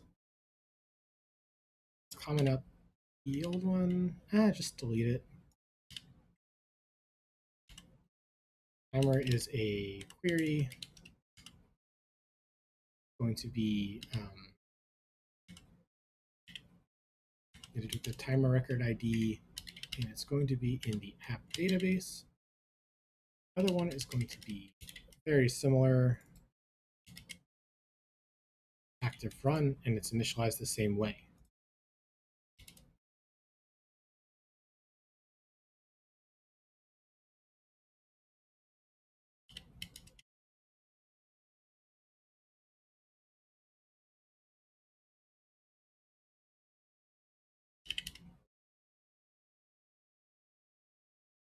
So this just becomes timer. It's just active run. Timer.visual. This is 2 separate queries. Again, trying to get around. Oh, expected timer ID. Sure. Now we should be compiling. We're still not getting any callbacks on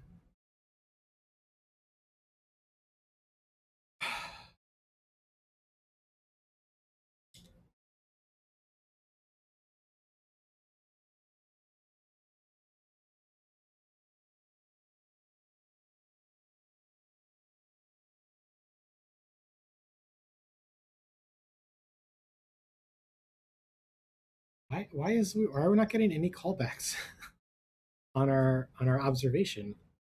And I guess we could take a detour into creating a new timer and see if if just like value observation is completely broken in some other way.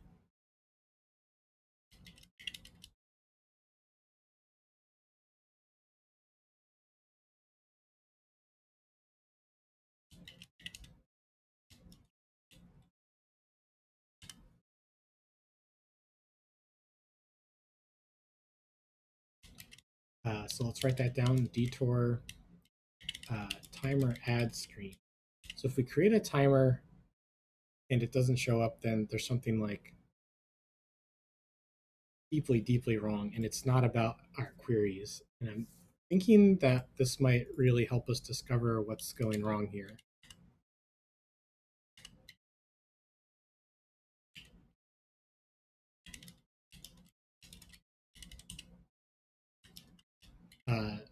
So to kind of sum up this debugging strategy is by going in a completely different direction to see if something else shakes up.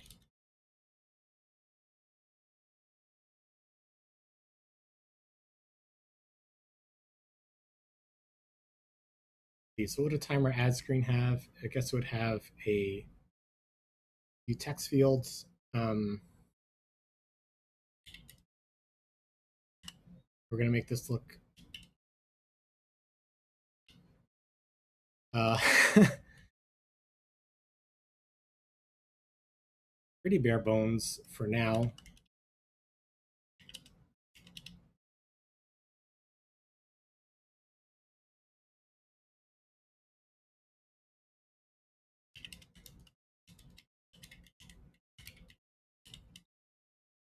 These are going to be at states.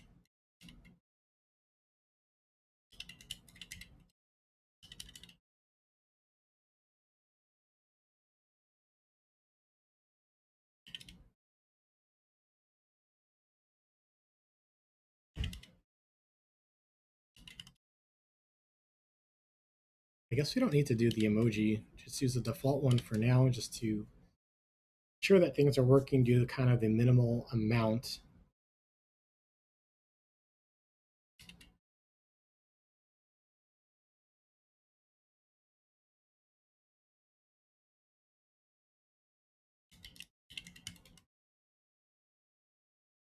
So on submit, we want to create a new timer record with the name. We want to get the reference to the database.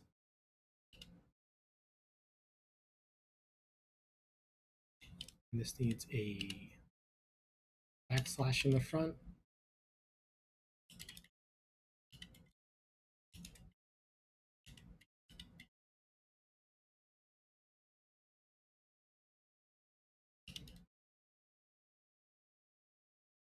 So this needs a database transaction. So app database dot write.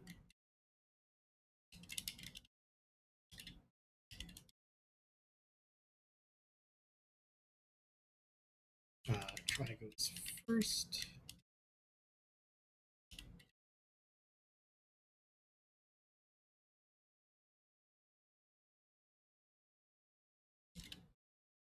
Then we want to, I guess, dismiss this. I'm guessing this will be kind of like a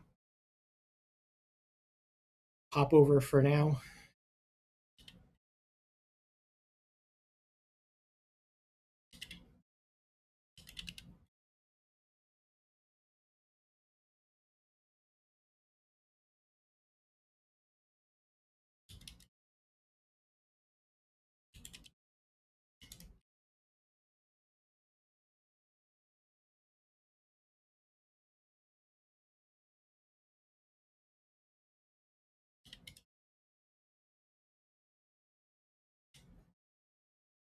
After we write, we dismiss. So that's going to be await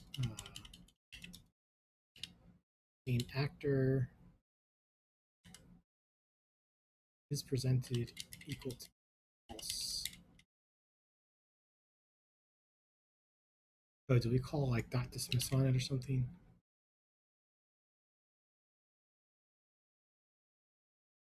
Is presented is a get only property. Isn't there a new? Oh yeah, here it is. Dismiss action.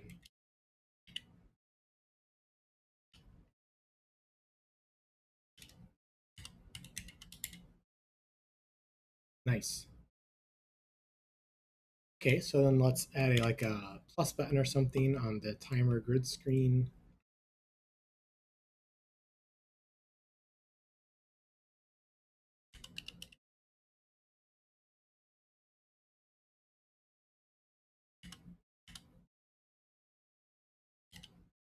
I started writing UI button.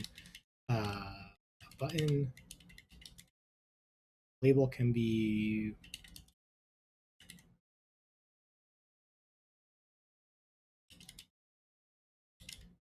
timer, the image. Let's do a system image of plus. And then we want to do the presentation thing.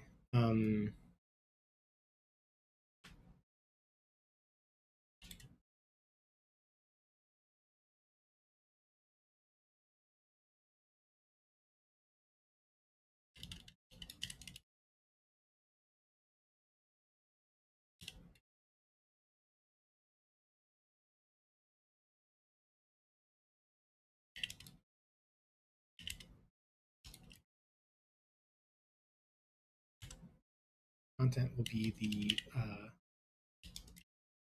timer ad screen. And this needs to be a state boolean.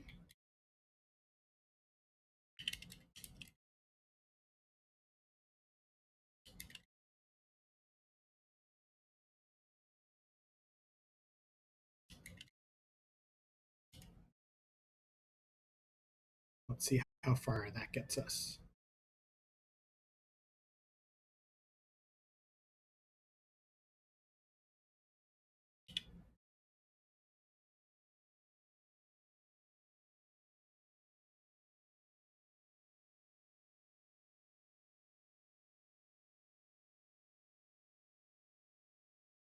Yeah, we're not getting anything going on in here.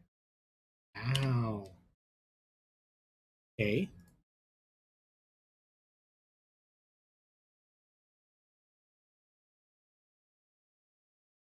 We switch to the live database.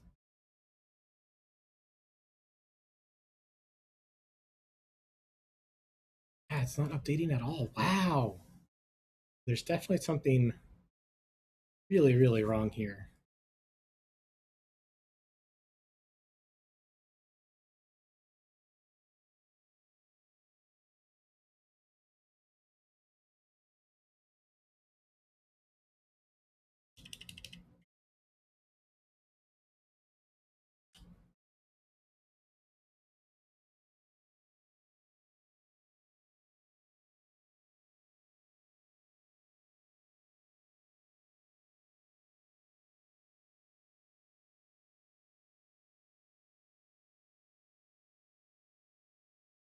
Wow. Wow, wow, wow.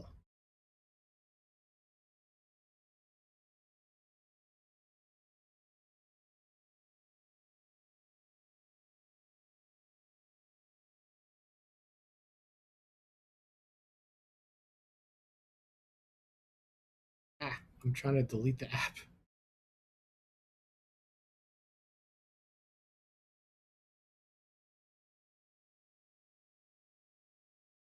Delete this one too.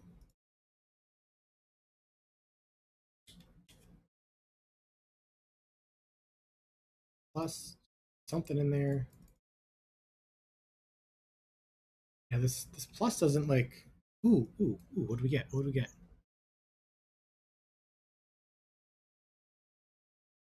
Error. Something to actually like maybe point us in the right direction. Or media. What?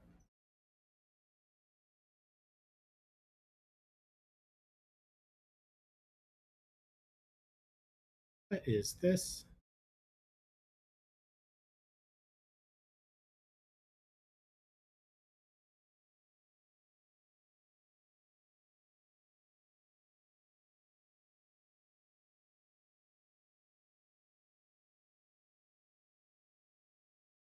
Let's see. When did that happen? Oh well, now it's here.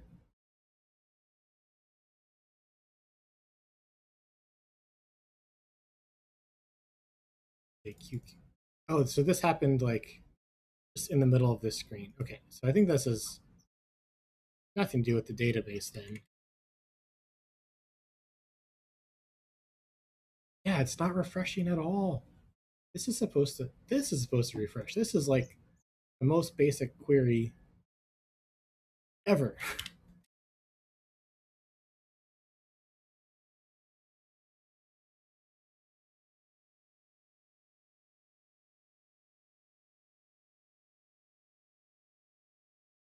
Look how simple that is. This should work. 1000%.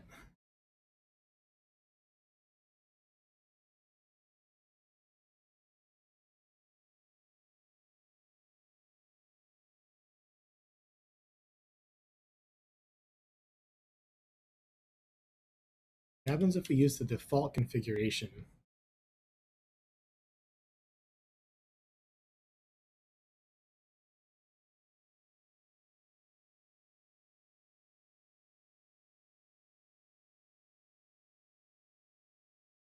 Wow. Wow, wow, wow. What is going on?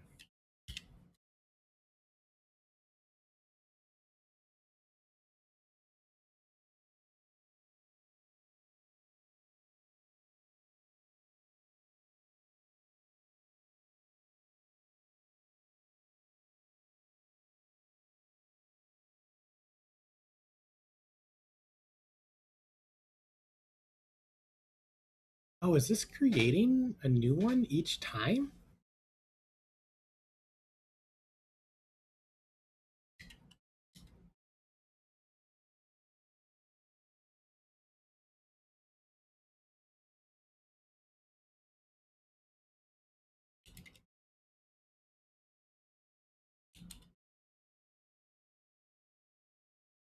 Type erase here.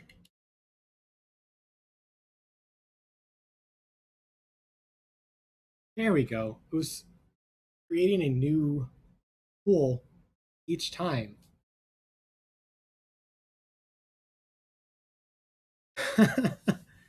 Wow, I didn't know. Whew.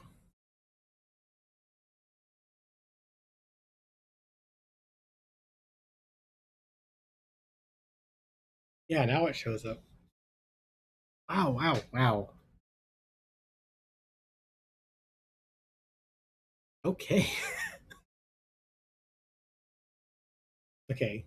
I guess doing this detour uh, worked. We didn't necessarily figure it out from doing the detour, but it jiggled our mind enough to look elsewhere. Um, when even the most basic query didn't work, we looked at our initialization. And when we saw that it was definitely creating stuff when we restarted the app, that gave us a clue that it was definitely correctly saving, but we were somehow setting it up wrong, and that led us to the initialization. Whew.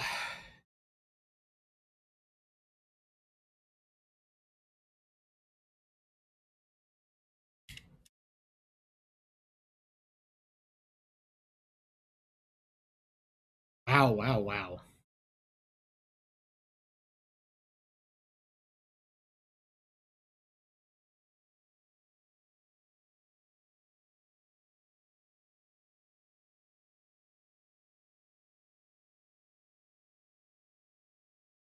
Wow, wow, wow. Okay. Well, I think that's a great place to commit. Um, and then we can clean up from there. Uh,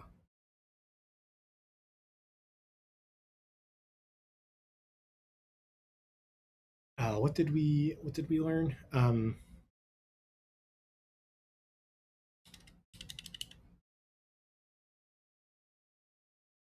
Database initialization was happening on each screen. Was re database pool was reinitializing on each screen.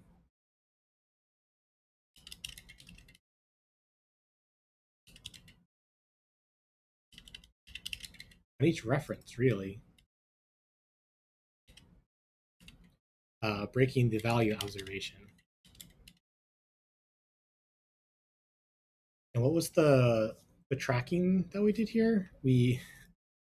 I looked deeper into value observation since I thought it was a problem with value observation. Looked at the code for value observation. I went deeper instead of more shallow. Perhaps sometimes going more shallow, just double checking that everything is set up right. Maybe I would have found this sooner.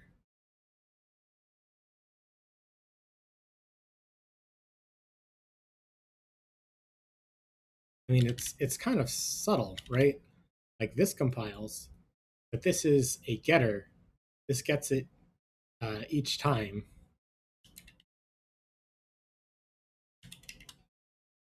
But I really want this to be a constant. There's just one one value for it.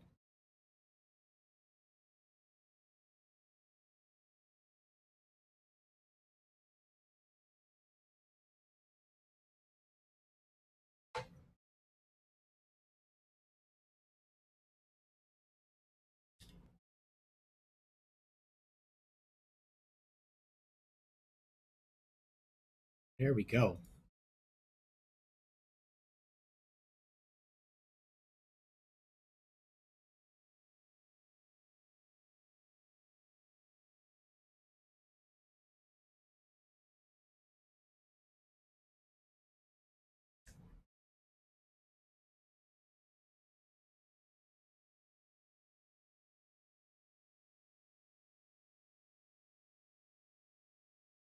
Ooh, okay.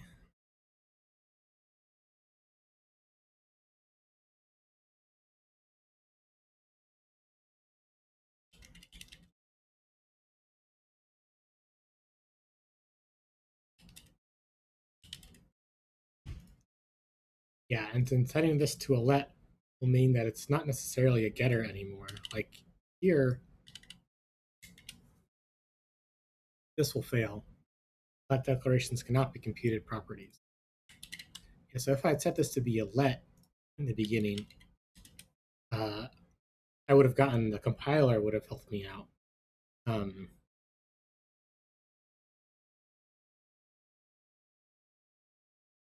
as it is here, yeah, this is one of my first times not using a singleton to manage this stuff. I'm using the environment key as the singleton. Um,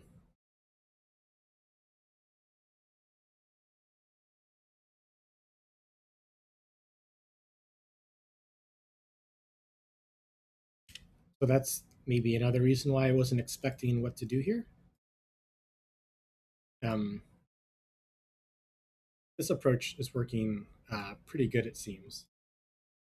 So we can check off our detour. Our detour helped figure out uh, what the problem was.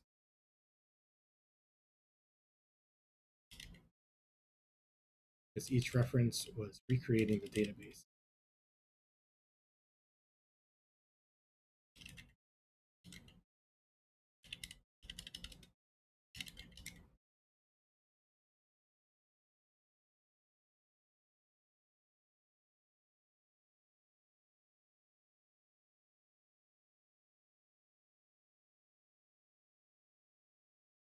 Let's see. I guess the next thing would be to sort of style what an active timer would look like. I'm going to take a quick break first, and I'll be right back.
Hey everybody, welcome back.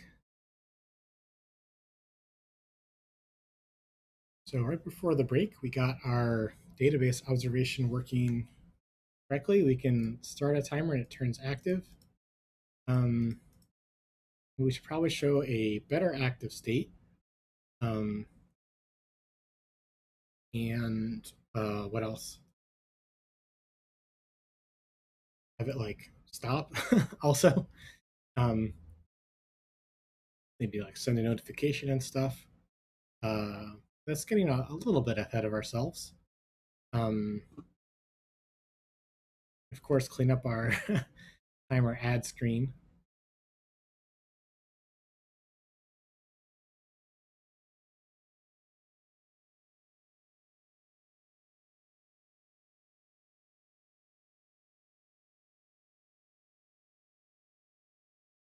I'm thinking a timer could like some kind of active animation. Um,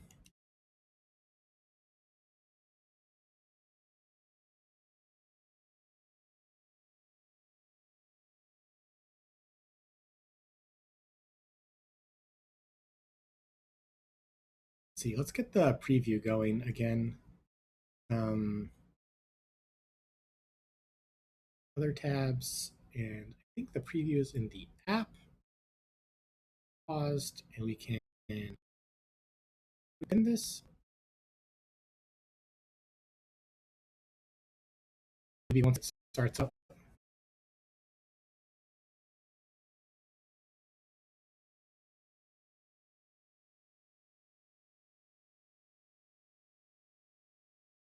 There we go. There's the pin.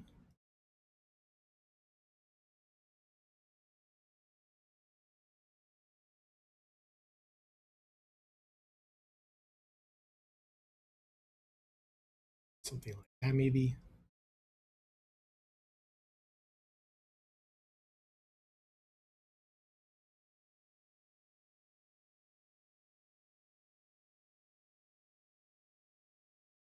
Let's see. Um,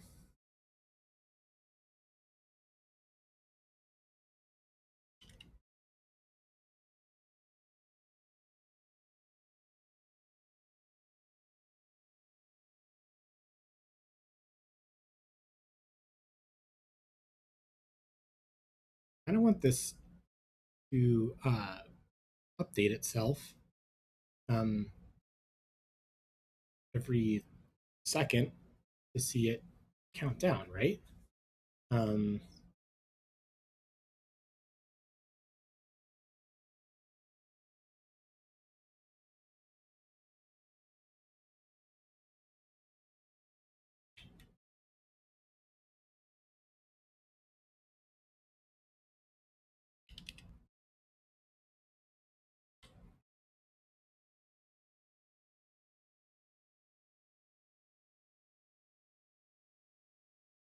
oh, it's the start time.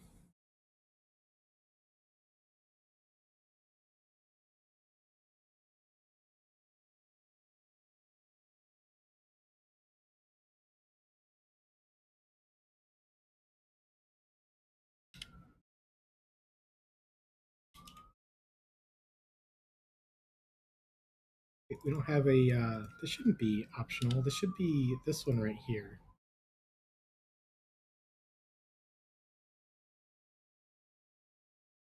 Oh, because there's an accidental dot. Okay. Are we building? Let's quit the simulator. Maybe hit refresh. Is that going to help? No.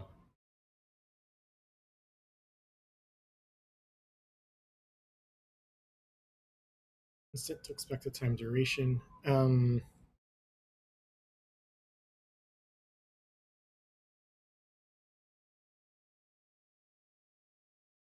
Thought we could do math with those things. Well,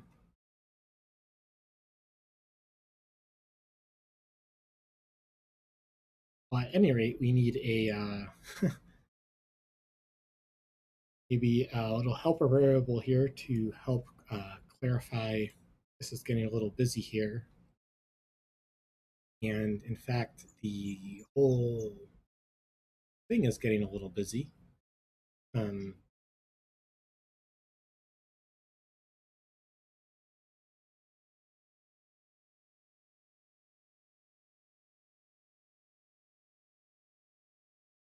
how would we want to split this up? There's like maybe the active state and inactive state.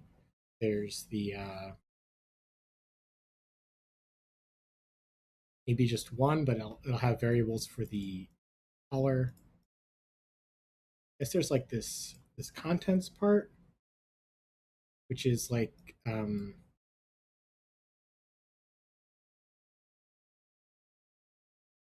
different if there's a if it's I mean it's only a button. I guess it could be a button in either way because you want to probably tap it again to stop it. Hmm.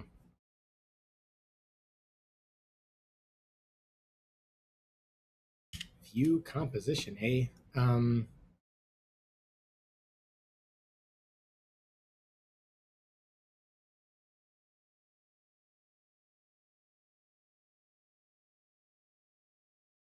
Yeah, because if we do like uh, time text, I guess, as a string.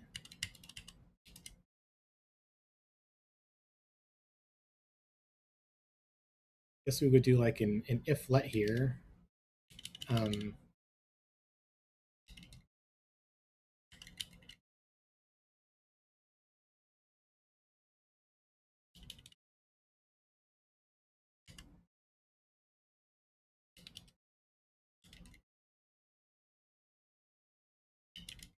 hey, how's it going? Welcome to the stream. Um,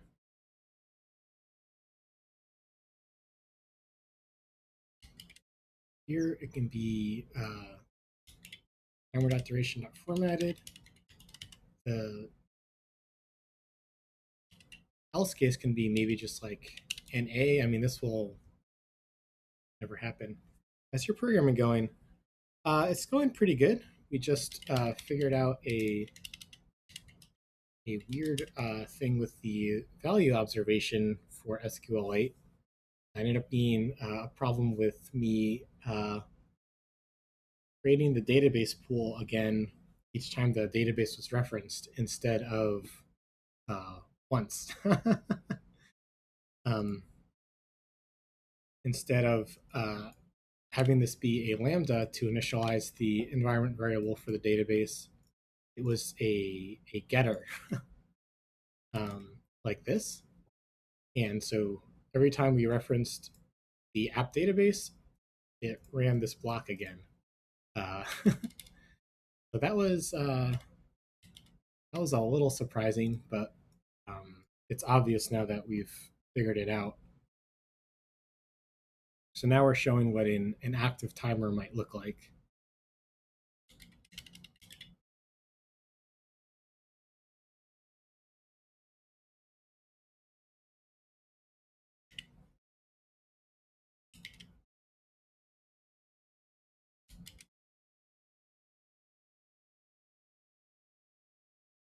I kind of don't like the repetition here, but I want to start somewhere with making this look better.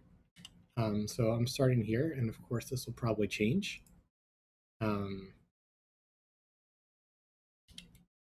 If there is an active run, you want to get the start time um, minus now uh,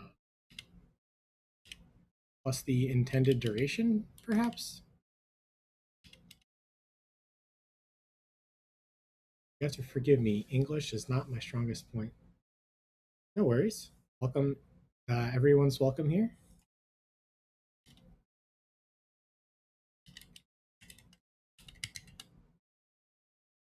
Let's try calling dot formatted on that.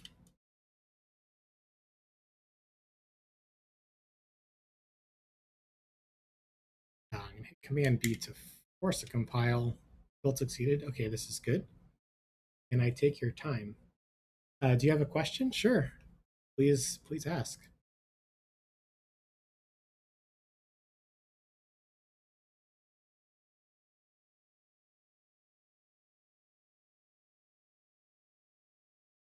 This is this is weird. 860.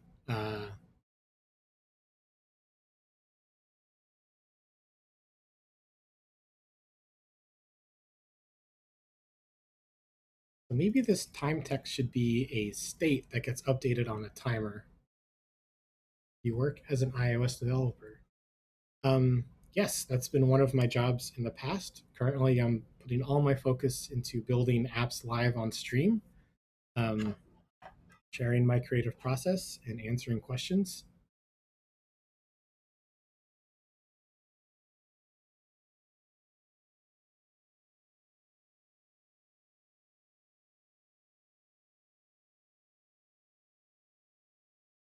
Yeah, so we can extract this into a compute time text function.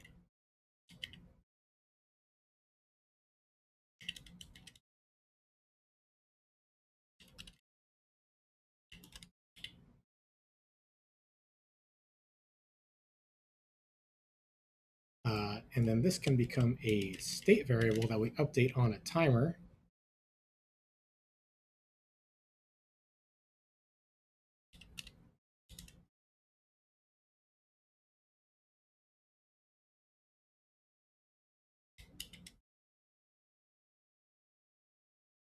Move that here to the top.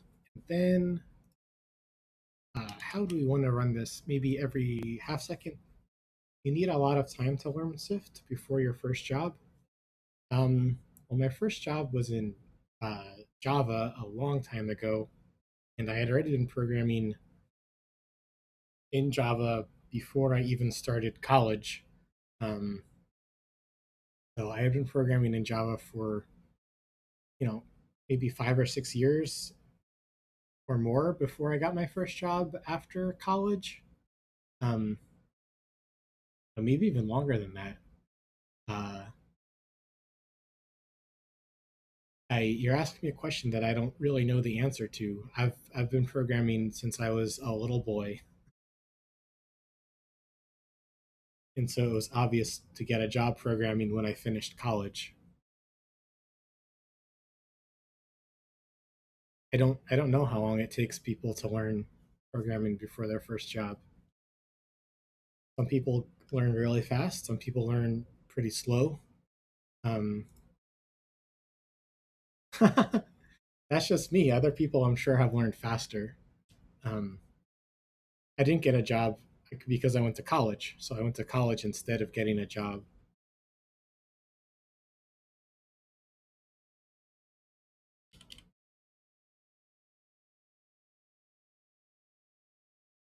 What are you studying right now?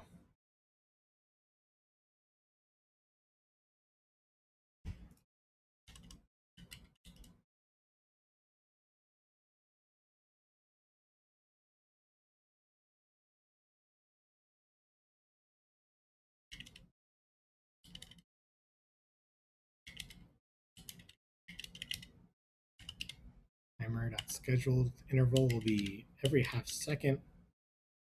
Oh, this is not the right timer. Um, Timer publisher. Yes, here we go.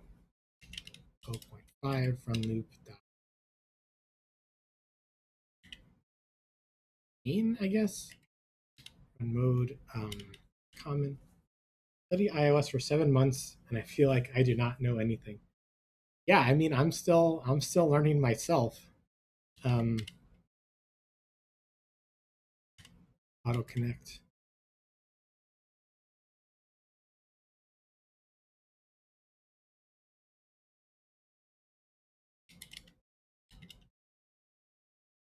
What are you hoping to make? What kind of apps do you like to make?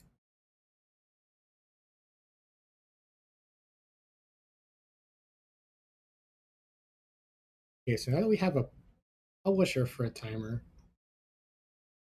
we can um, receive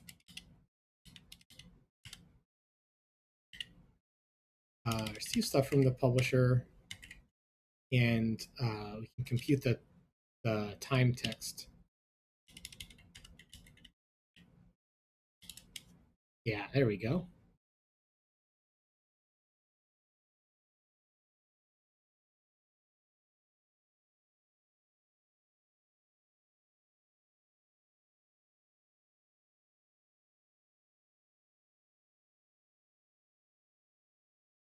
It's failed to build, but also says build succeeded. So let's try refreshing here.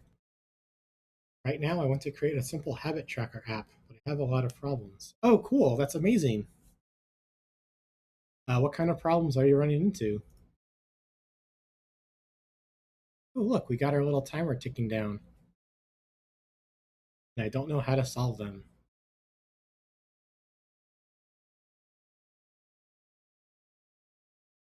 Well, if you have a one thing in particular, I can help you with something small. Um, or for larger stuff, we can also talk privately. Um,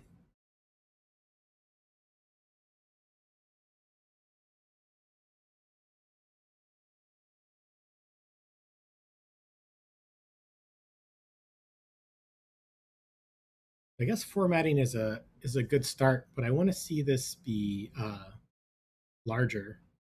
Um, let's commit what we have here. Show updating text. Timer text. Timer counts down. It's counting down, right?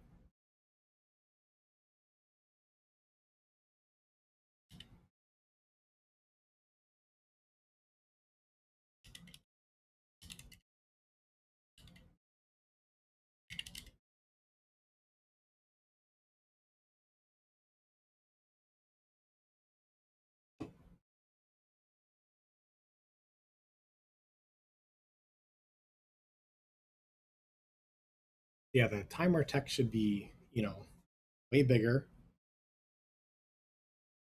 Um, maybe the image should be like a little bit smaller and to the side. Um,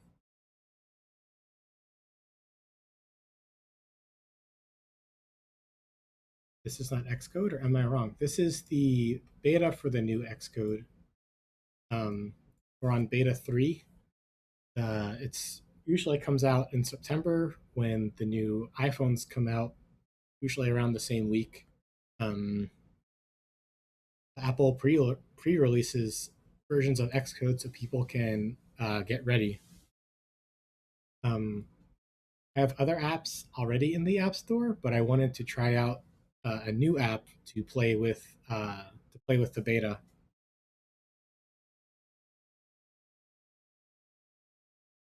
Exploration and all that.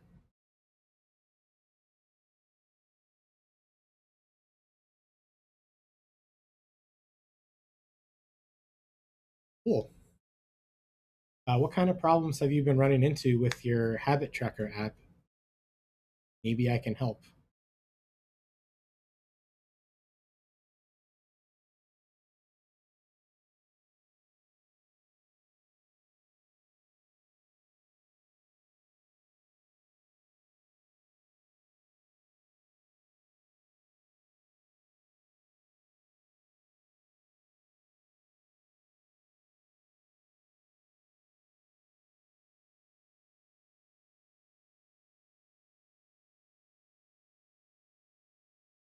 I need some time. As I said, English is not my strongest skill. Oh, no worries. Yeah, take your time.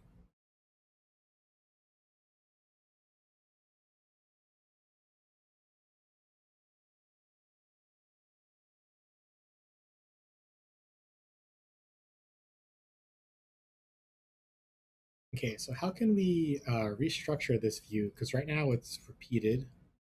Um,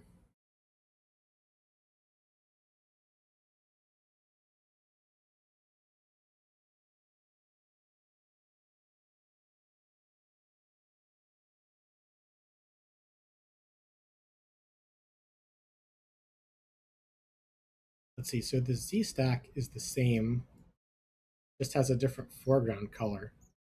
Um,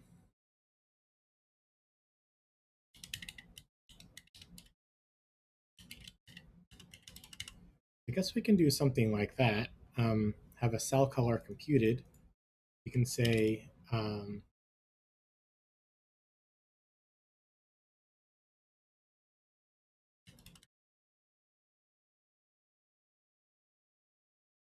maybe we'll use a ternary.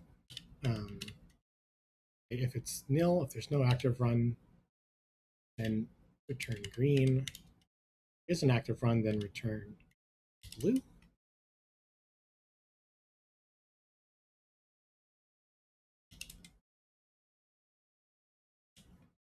Then this becomes cell color.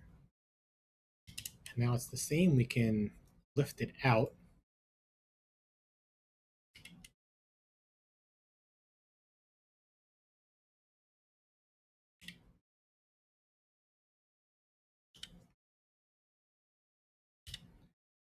And maybe I need to remove a curly brace. Let's re-indent and build.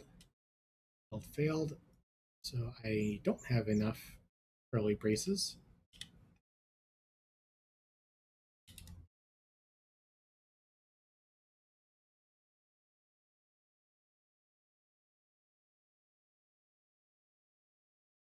Maybe I should just rebuild it instead of trying to copy paste. I'm trying to translate in English what I am doing. Even in my own language, I don't know how to explain it.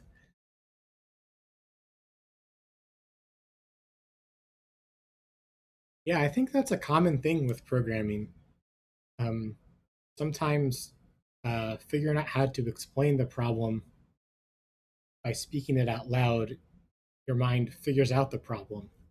And so explaining the problem is an important step in programming, I would say. So this is a perfect exercise.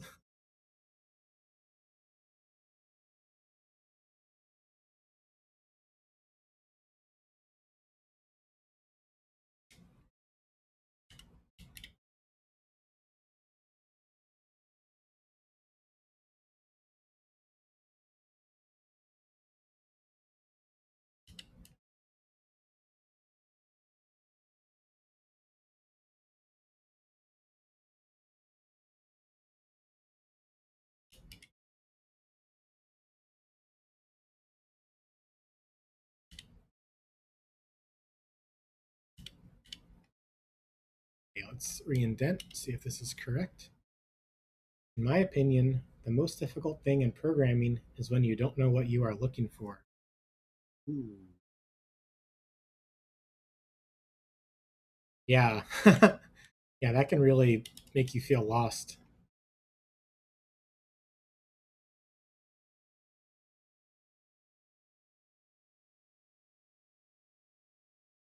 We don't need this line.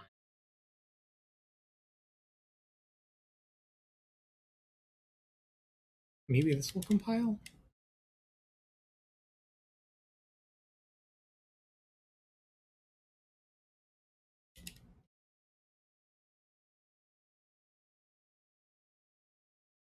Yeah, the problem I had earlier on stream was I was looking in the wrong place. I thought I didn't understand the documentation of what I was using. I did. I just made the error. Error was, I guess, at some point last week is when I wrote that code. Um,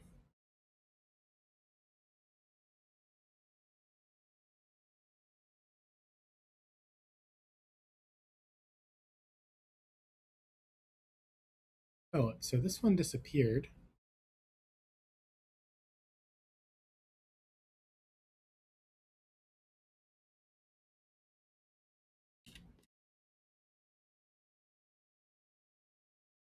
Huh.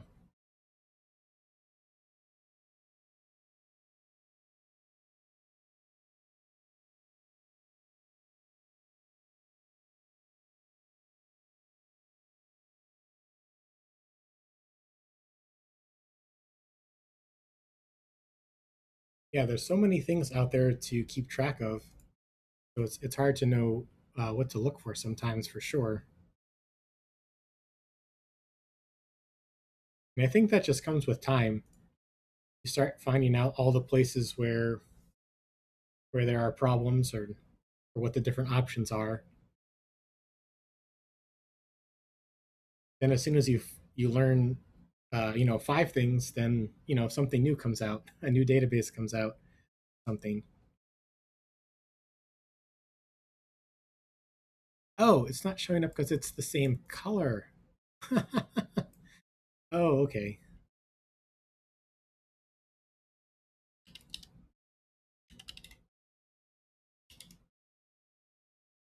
There we go. I thought I broke something, but it was the wrong color. Fascinating.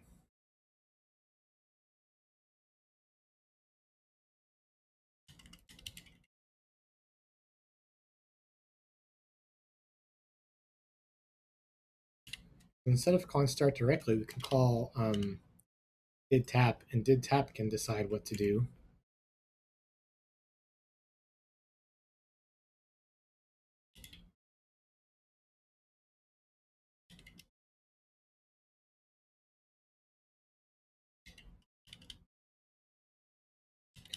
And for now, we're not doing anything when you tap it again and when it started.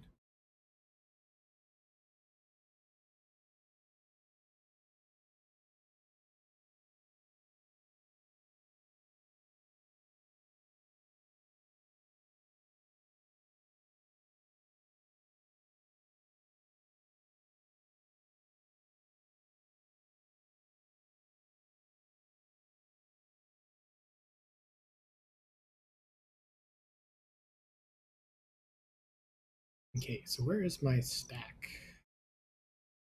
The time text on the bottom. Let's move this to the top.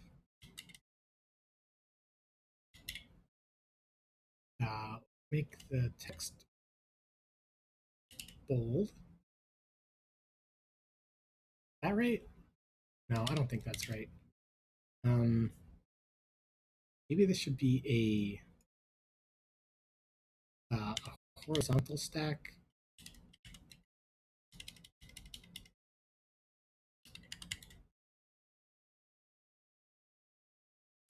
Oops, let's put this outside. But then if they have a really long name, it get squished in. That doesn't feel good either, huh?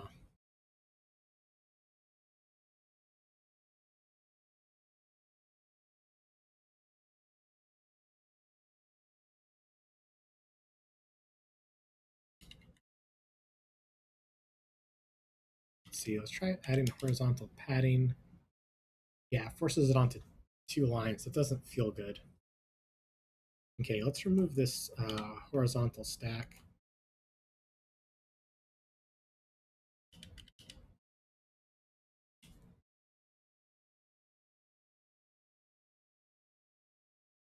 Okay, I want a prettier rendition of the time. Make it like big and bold and in your face. Um,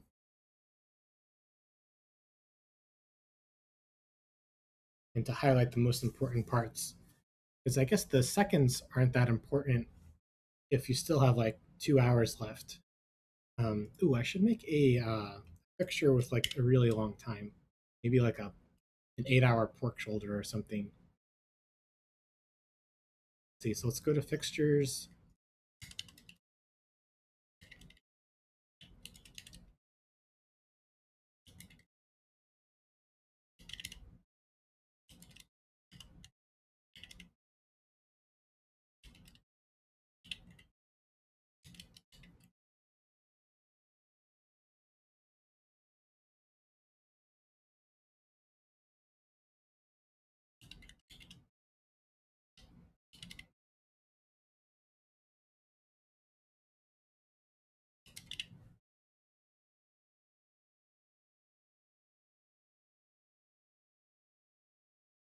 And then the duration can be,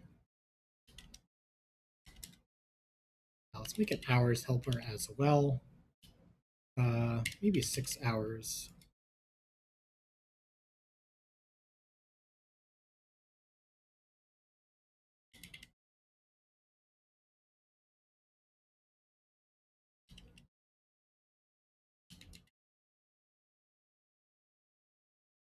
Guess we can put these in increasing order: minutes, hours, and days.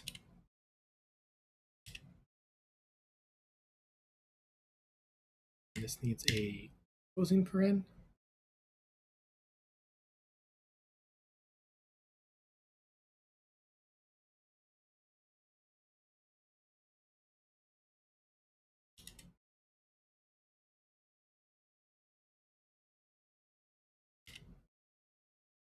Oh, it's missing a comma. Connection lost. Oh, did the stream fall over? Don't have any dropped frames.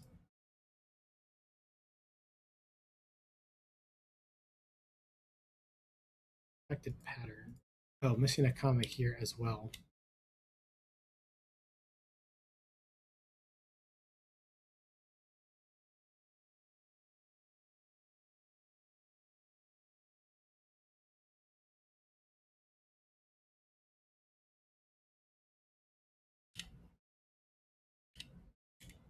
It's okay now. Oh, good.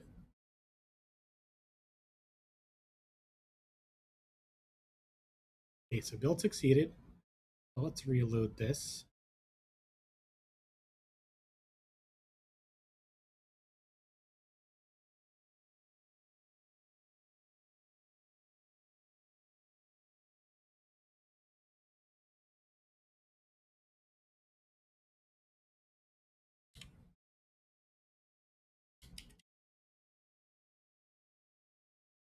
Really start to the empty string. There we go.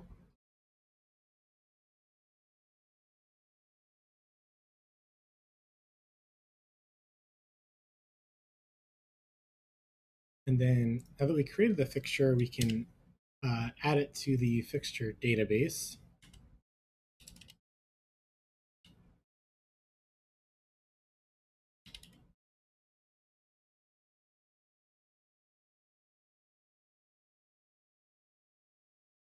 Okay, that succeeded.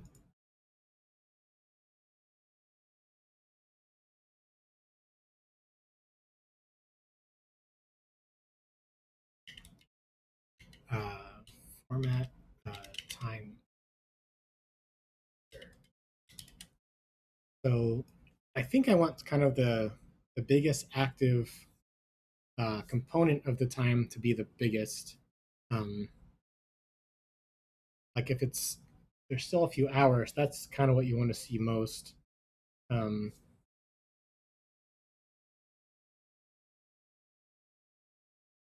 I don't need this configuration stuff. I can delete this real quick, clean up the code a little bit.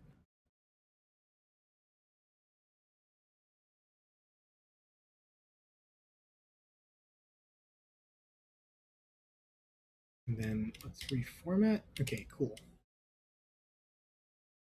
That was a bunch of changes. I think I should probably commit something. Did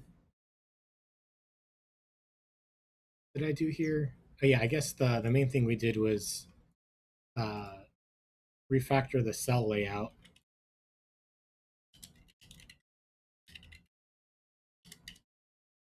So that we're not repeating ourselves.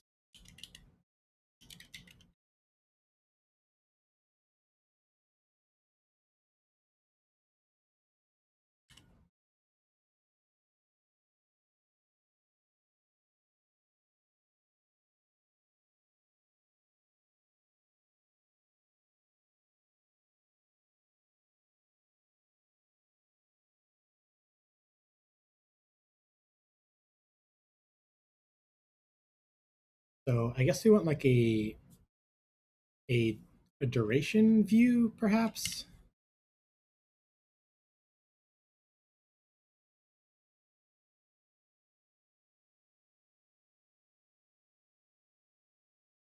So we have like a folder for our screens. Um, I guess for now, this is the only place where it would be used. So we can call this like a duration view, duration display view, maybe.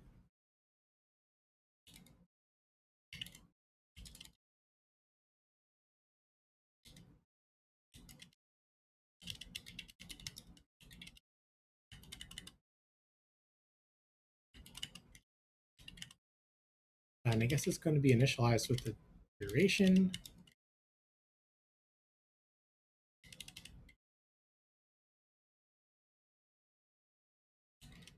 And I guess for now, to preserve functionality, just calling formatted on it, but we can hopefully do some more interesting things in a little bit.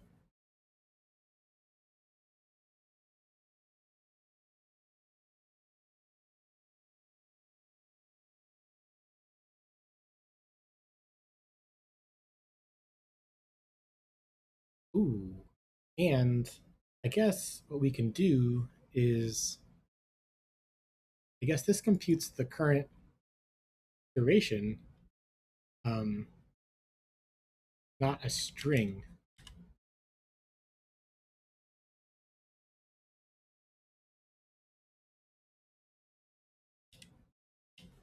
So it's not going to call formatted.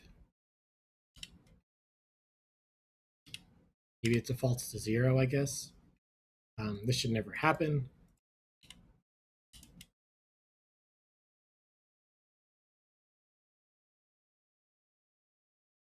This is, I guess, compute remaining duration.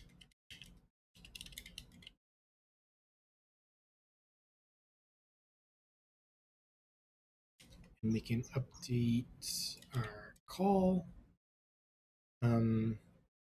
Although now this is a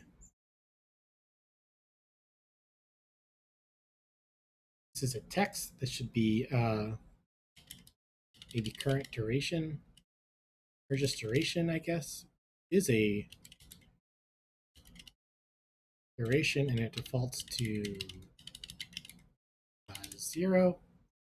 And then we can use our duration view and pass in the duration, and we should see no. Oh, right. It's not called time text anymore. It's the duration. Now we should see no visual change. It should look the same.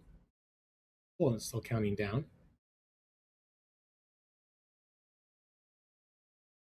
Although it's kind of interesting that it starts at 9 each time, it seems.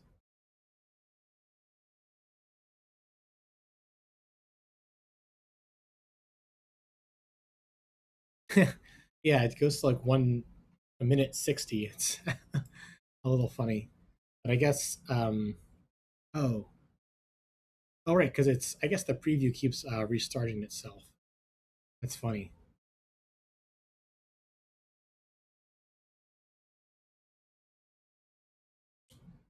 So let's start with an H stack, I guess.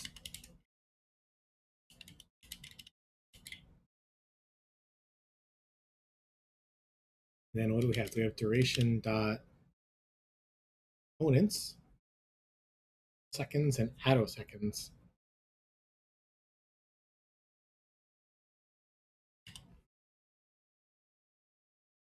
Okay. And then I guess we need to do some computations here to see how many hours and minutes there are, I guess.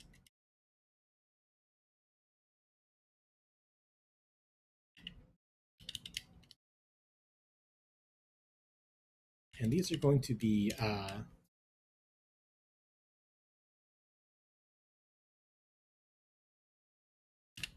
should these be nillable? Or I mean, 0 is the same thing as no hours left. So I don't think we need to explicitly make it nillable. Nillable would maybe give us some syntactic sugar, which might make things feel better.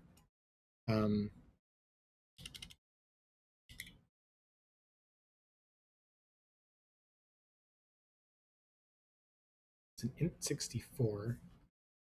So, okay.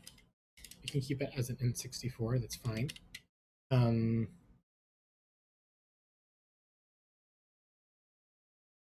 What we want to do is, I guess, divide by 60 by 60, right?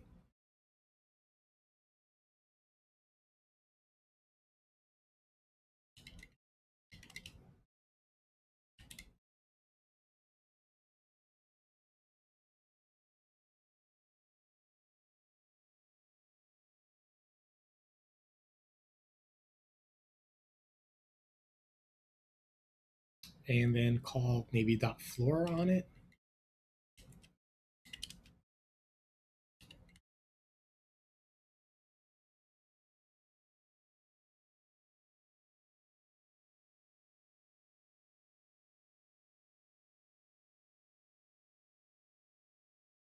Convert it to double? I don't want to convert it to a double.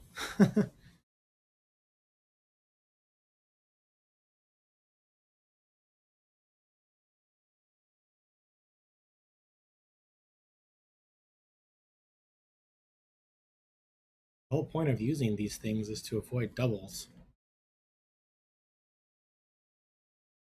Maz Mazkey says, well, I created a simple view, list row view, that displays the days of the week in a circle. When I Next, I pass the list row view to main view, and I'd like to do something like when you press the day, the circle will update, change color, font, etc. But my problem, excuse me, my problem is when I press one day, all days are updated. I'm using a for each loop for display the list row view.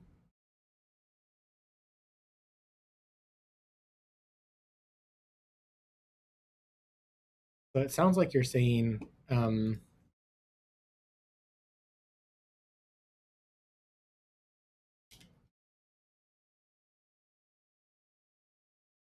it sounds like you're saying that when you um, tap on one thing, everything updates.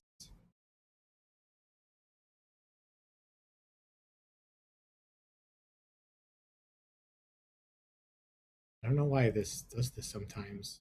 Go to settings and then it happens. It'd be like if I tapped start here and then everything started. I think I would need to see some code to actually help you debug this.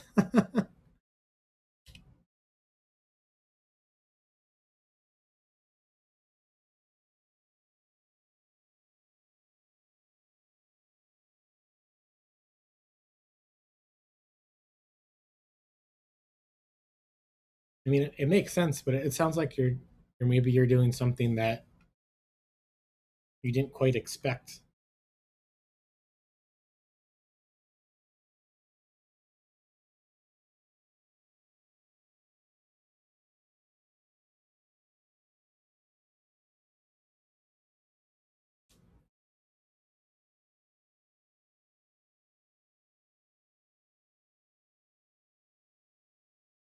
Yeah, what you're saying makes sense.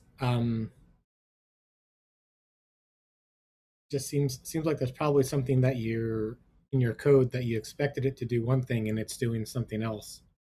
It might not be that complicated, or it might be. It's hard to know from your description.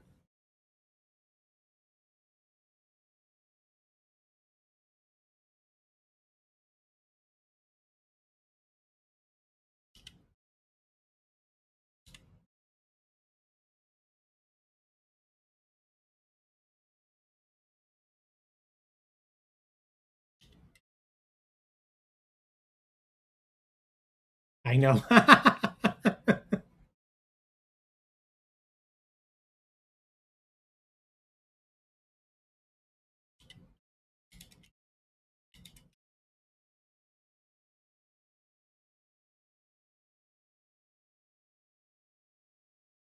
Hard to explain without the code. Yeah,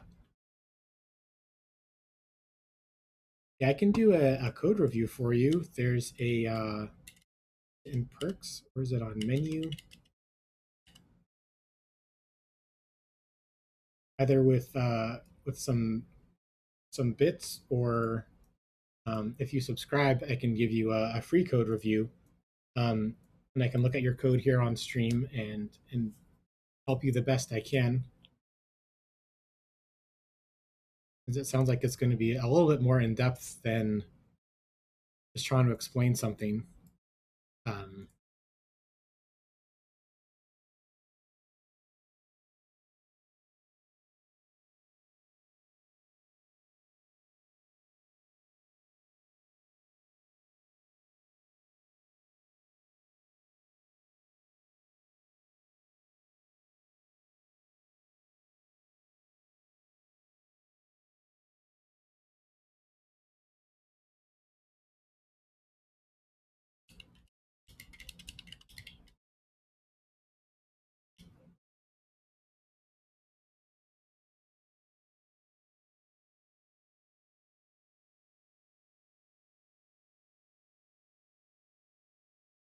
Yeah, if you want to, I'm very happy to look at your code. Sure. You have it on GitHub or send a zip file or something?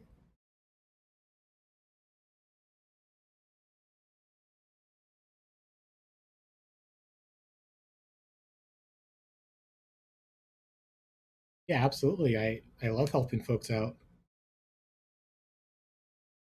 Yeah, absolutely. And you can join the Discord as well.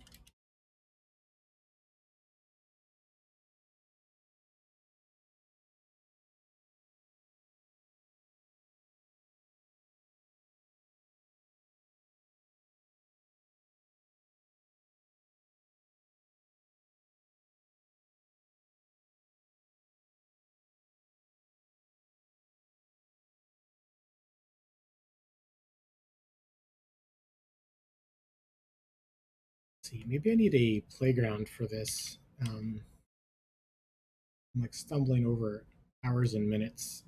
Get some more live feedback here.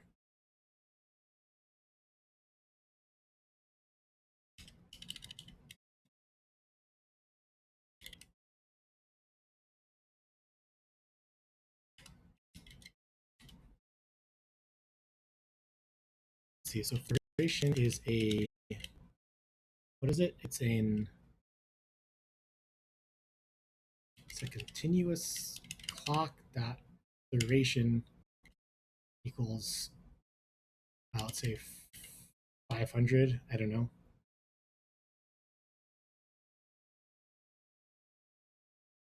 Let's say dot init. Oh, dot seconds.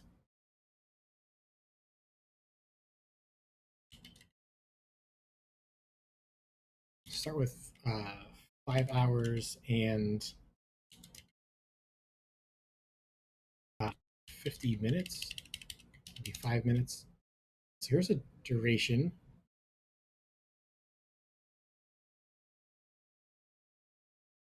I got 305.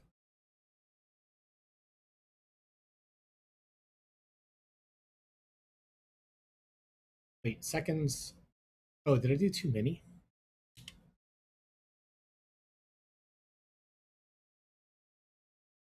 No, no, that's right.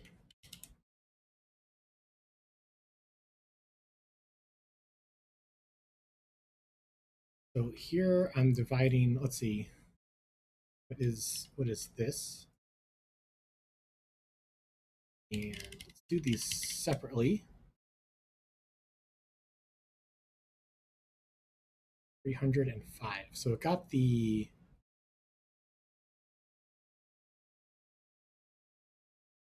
I guess that's right on the money, right?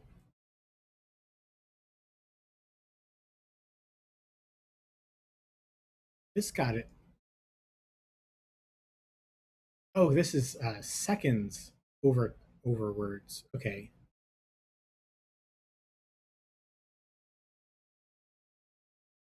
Right. Okay.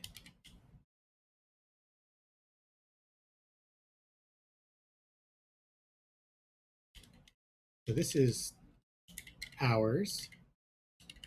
And we have remaining minutes, I guess, is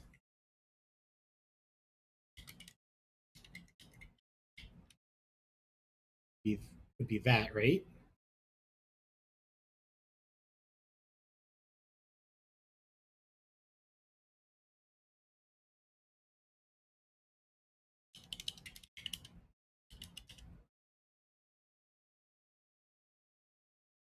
Let's do like some seconds also.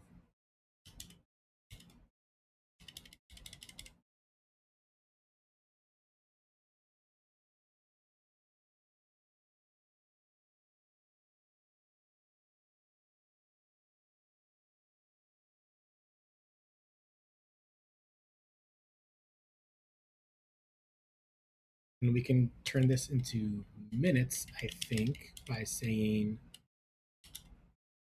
duration dot components dot seconds divided by, see, oh no, it's going to be this remainder because we already took out the hours.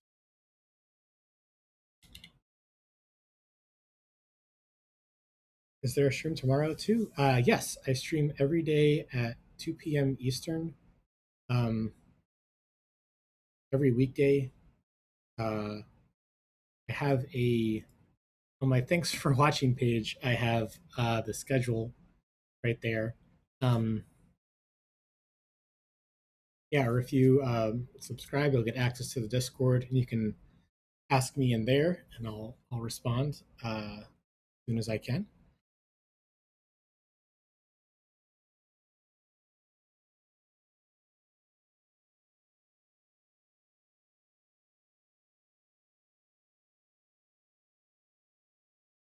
Everything's a 5. Let's change this to, let's see, 3 to 3, 4, 5.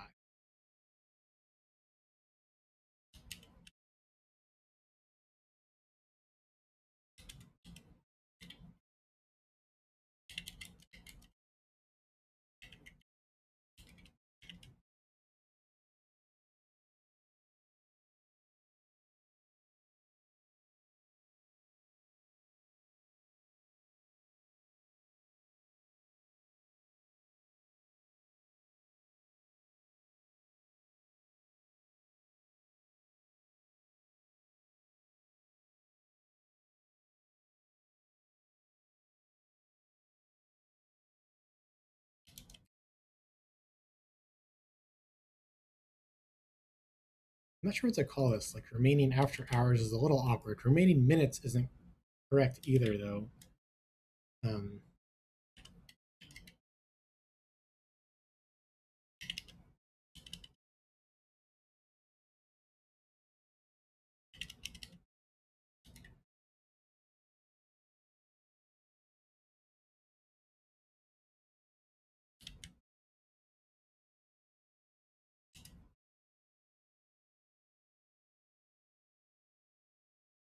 and this is just seconds, right?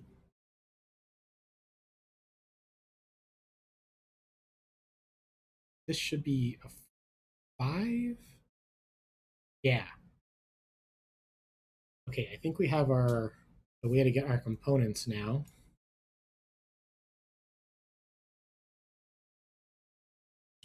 So we can maybe add this to our duration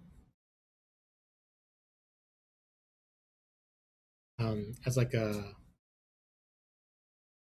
own components.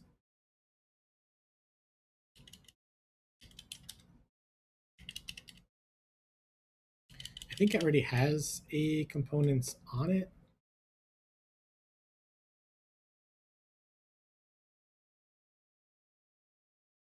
Yeah, it already has a component, so we can't use the word components. Let's call it hours, minutes, seconds.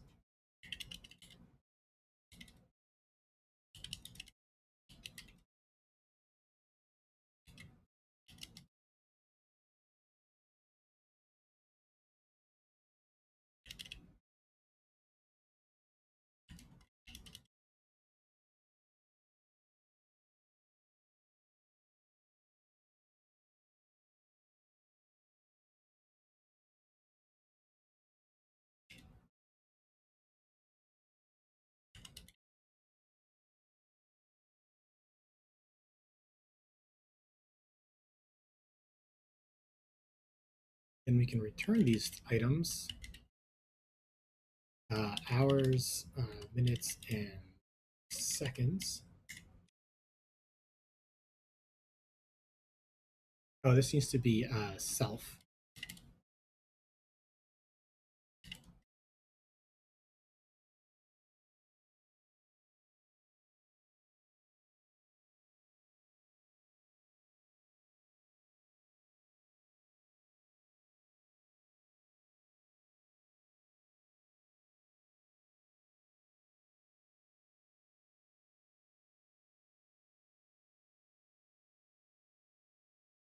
Are we building?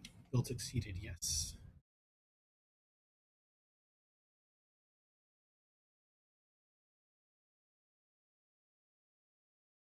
Okay, so now we have our hours, minutes, seconds. And those are all 64? Yes. Okay.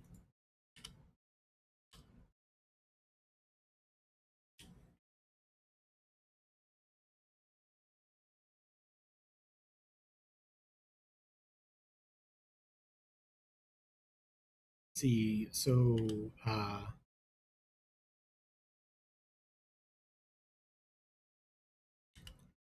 minutes, seconds, dot hours, minutes, and seconds, and we'll put maybe a colon in between.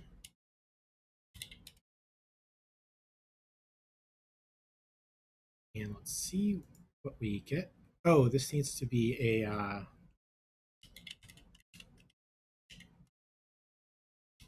wrapped like that. Text can't show an int64 directly. It needs to be wrapped in a string.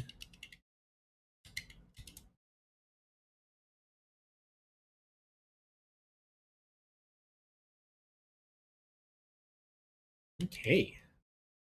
Remove the spacing.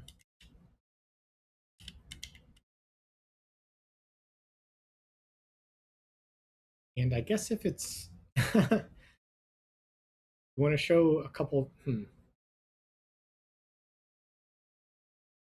like we don't want to show this. Um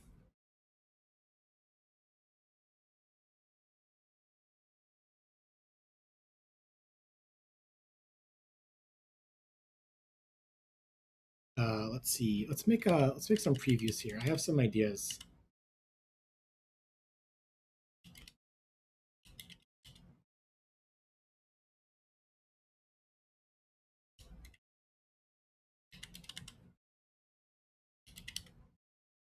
Okay, so I'll have a couple duration views.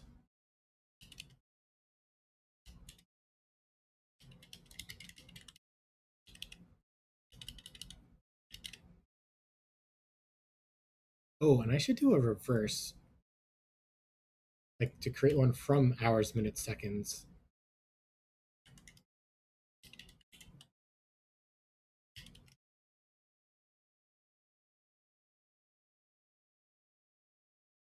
Copy paste this.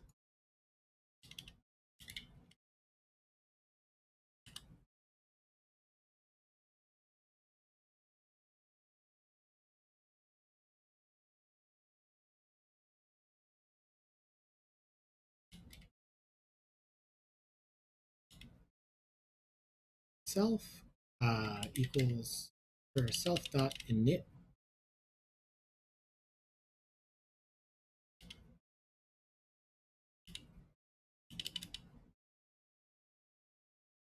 Maybe self dot seconds. Can I do that?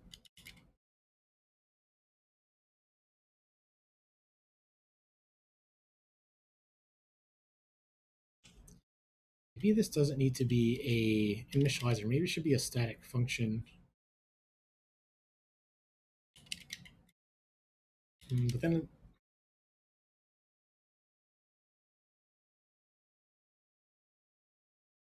well, let's get this to work, and then we can refactor it with maybe a better API. Calling it build with 3 parameters doesn't really feel that good. Yes.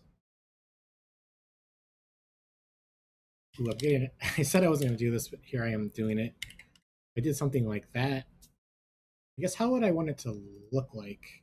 I guess I would want it to look like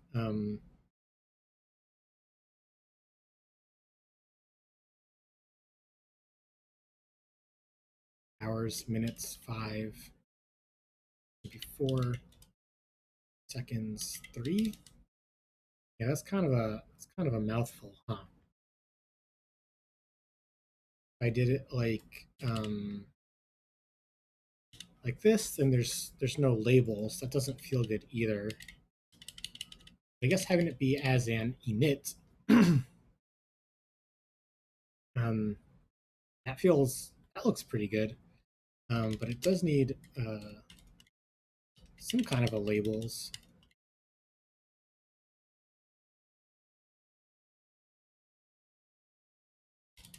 Yeah, I guess I do want it as the initializer API. So come what may, we're gonna try to get this to work. Maybe I can do self equals.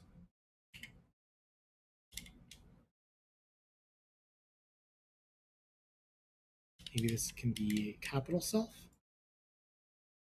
Oh, I didn't need to make this static. Well, it succeeded. Okay, so we have some progress here. We have hours times 60 times 60 plus the minutes times 60 plus the seconds. Maybe something like that.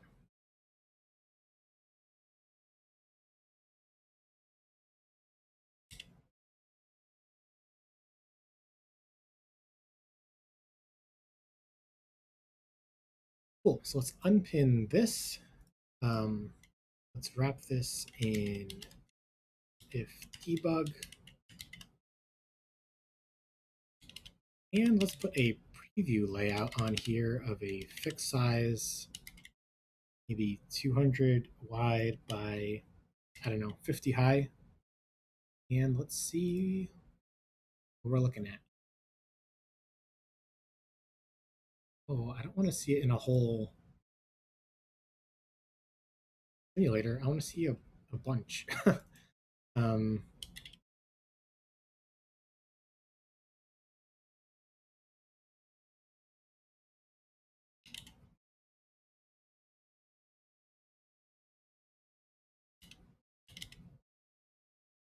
preview device,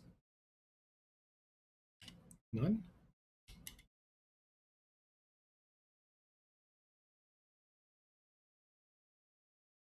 Mm,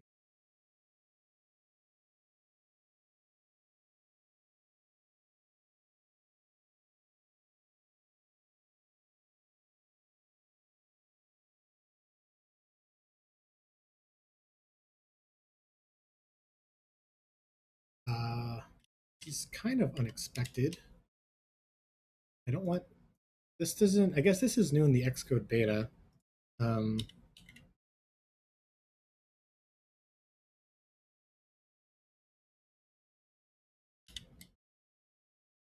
how do I use this now? So I guess this changed.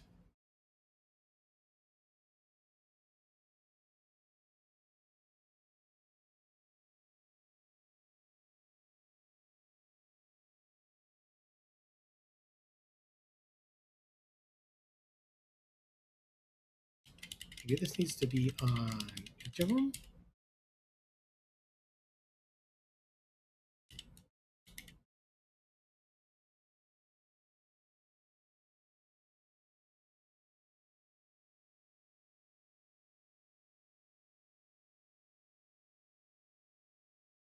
A little strange, eh?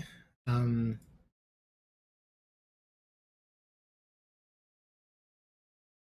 haven't updated the documentation at least. Um, oh my God, thank you so much. Thank you so much.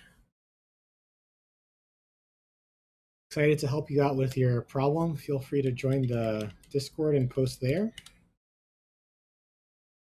Thank you so much for the support. It means so much to me to be able to do this for you.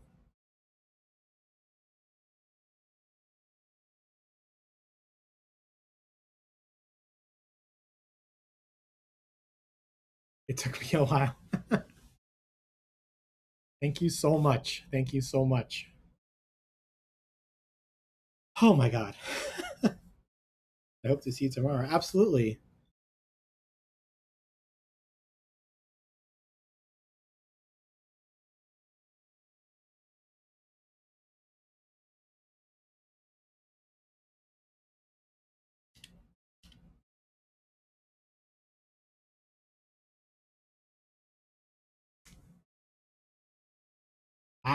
That's amazing.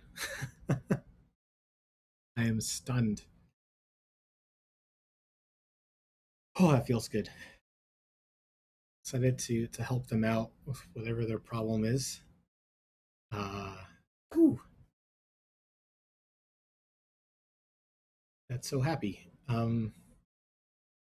Way happier than trying to figure out what's wrong with preview layout.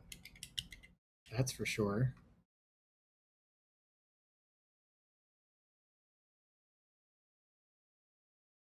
Okay, let's try a size that fits, maybe.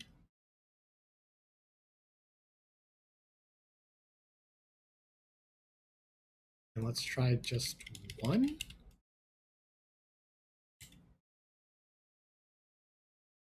Really insists on putting it in a whole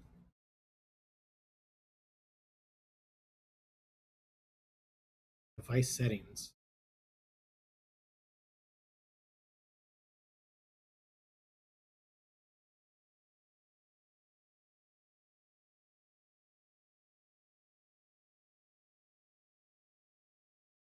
There we go. Wow. Wait. Oh, so it's a setting down here now. Okay. And if I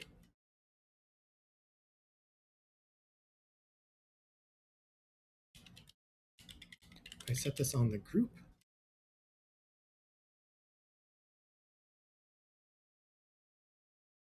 so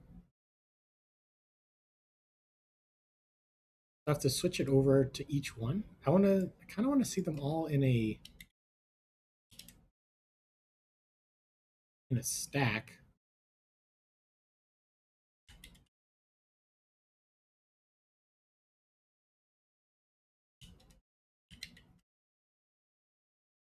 Hmm. This is not as pretty as it used to be in the live version of Xcode. You used to be able to like just see a whole bunch of them all at once. That's kind of making me do a little bit more work than they used to do for that. Um,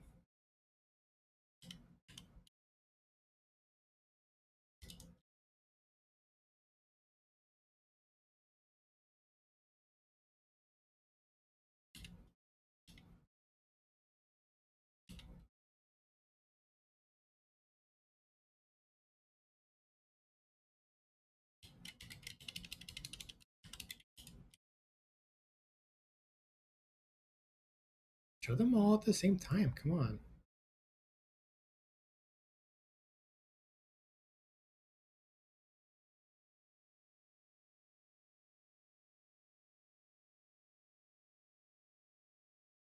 Gotta be a way to do this.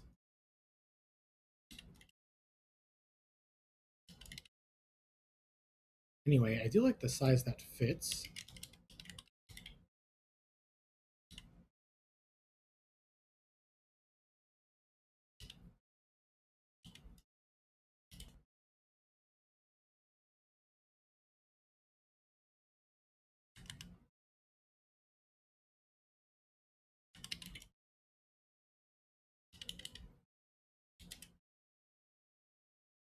Hmm.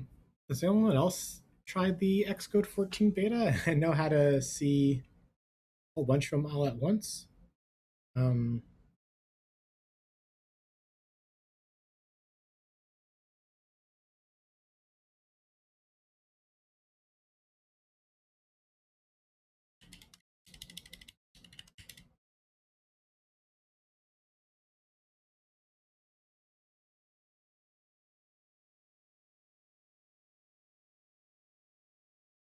I don't want to like build a whole view. I want to learn the new way to do this. Like I could build a whole view that like move us forward. That's true, but I wouldn't learn the new options in Xcode. Let's try Googling. Maybe someone's written about this. Preview layout, Xcode 14 beta.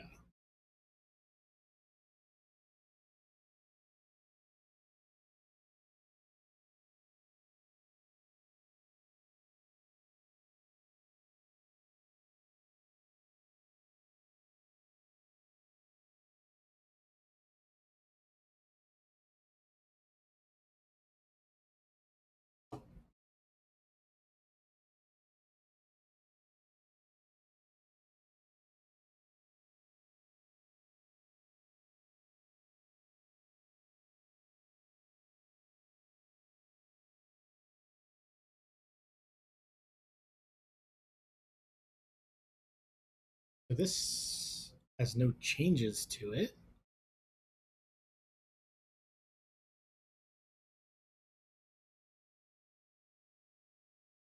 Give you context. What is this? Context for the preview.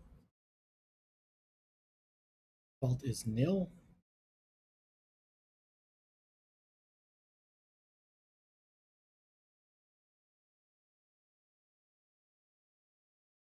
I can put in a bunch of values for a preview context.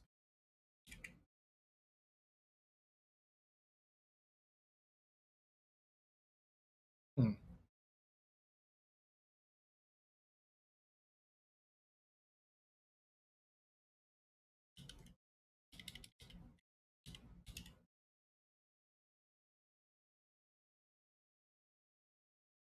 I guess what I kind of want is I want like a list of models and I want to see them all on the same screen,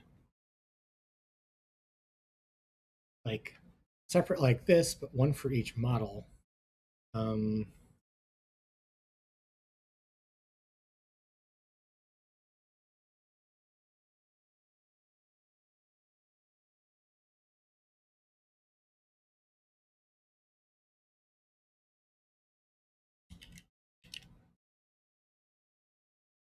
let's see, static var models be a bunch of durations.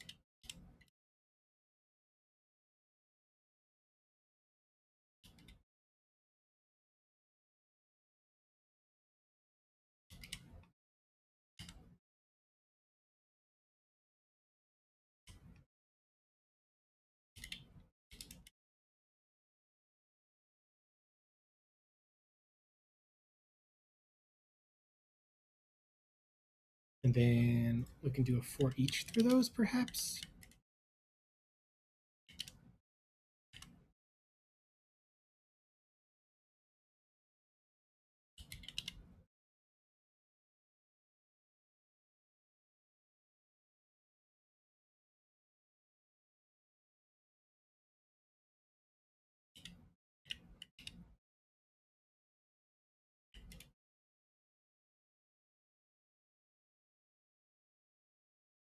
App quit unexpectedly. Oh, yeah.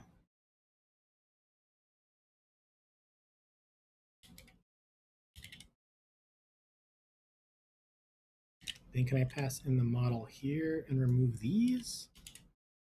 That just creates a whole bunch of these. Can I see them on the same screen?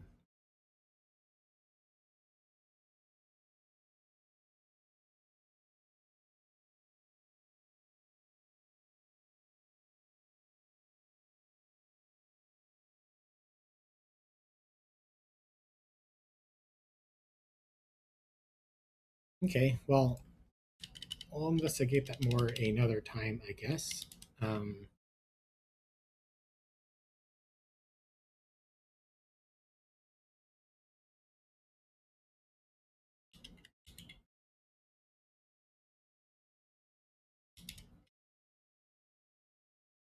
okay, so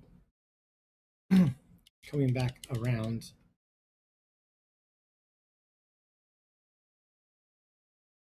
yeah, so if there's, well, for starters, we need to double pad these. Um,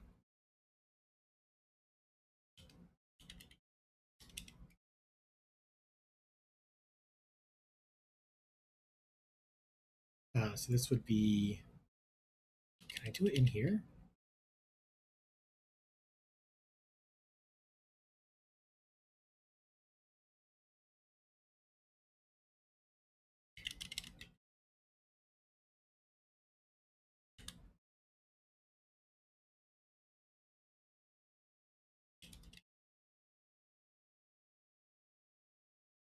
Bring that. Yeah, format. Then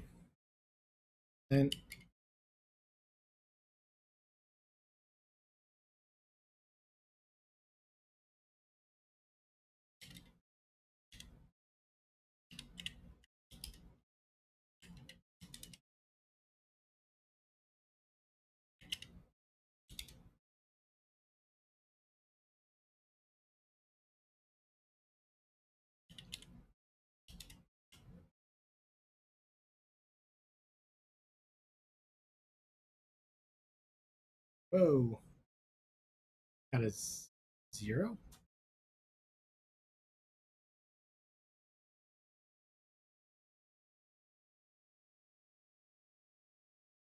So here it just puts a straight up 4. How do I pad this? Okay, let's just look at some documentation.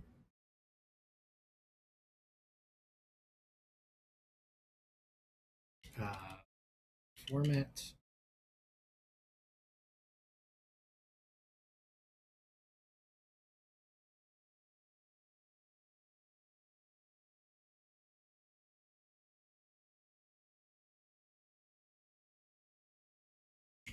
Okay, I guess we're gonna have to Google it. It's not in the Xcode documentation.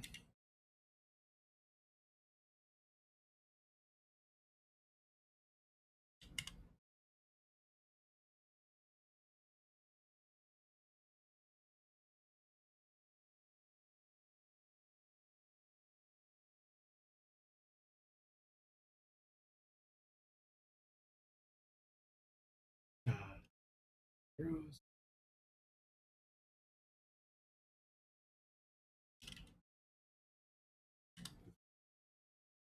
Leading zeros for int. Yes. Oh, I was so close.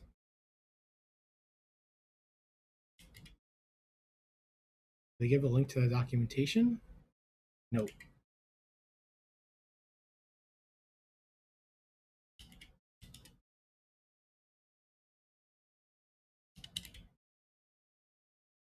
Oh, so it's.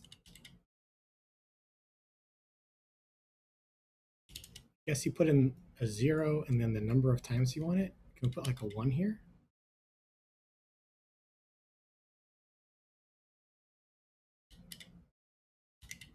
Only a 0.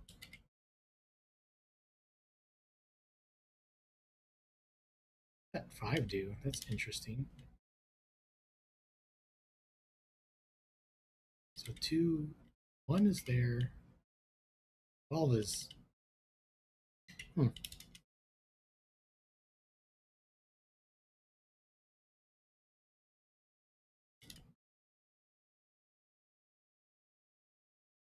So I guess this should really be a function.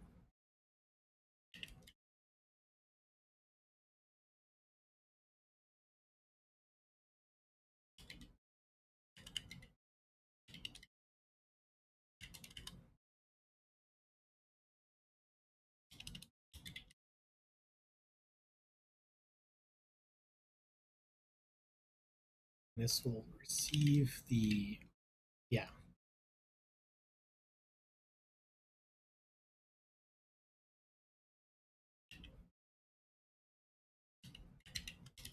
Yeah, like that. Oh, I have an extra one.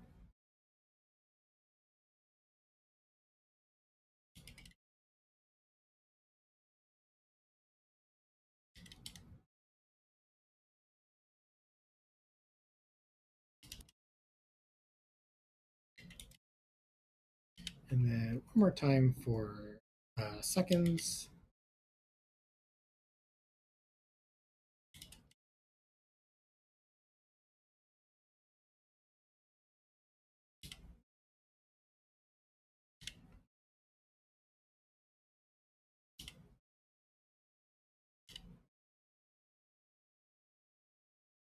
Boundary declaration.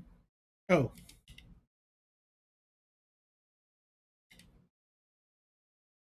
there we go.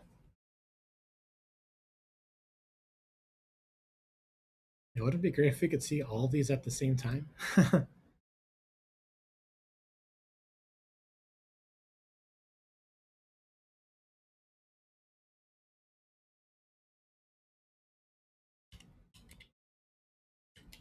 I put these in a VStack?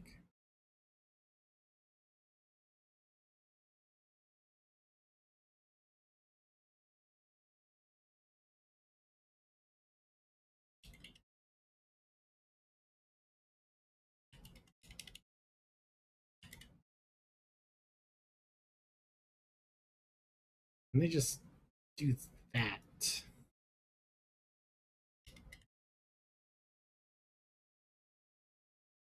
Oh, there we go.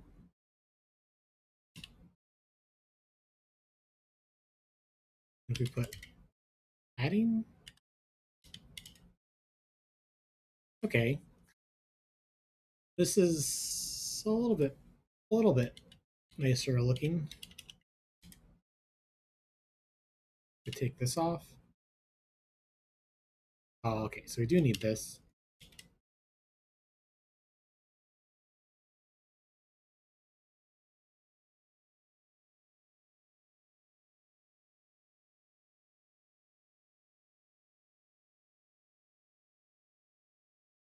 Okay, so what else? Um, it's the wrong colon. It still needs to be raised higher. What I wanted to try out was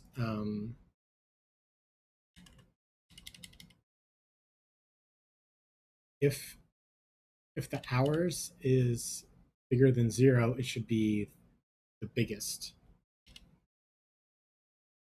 And same thing for each of the other ones.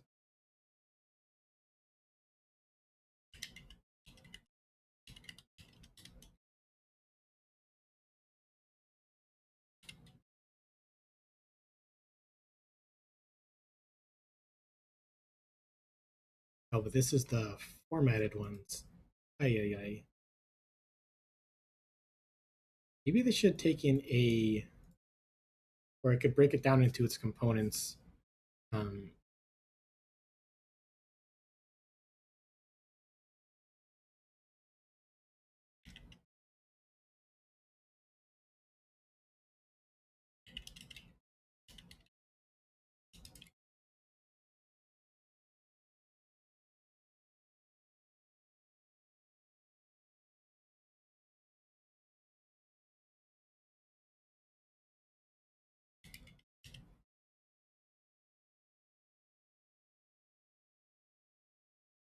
and init with duration.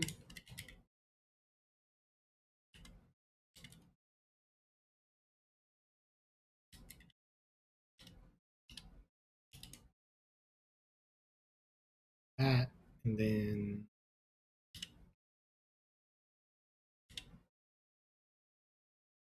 this all collapses. Then we could say if hours. Oh, that didn't really help. That didn't really help this, huh?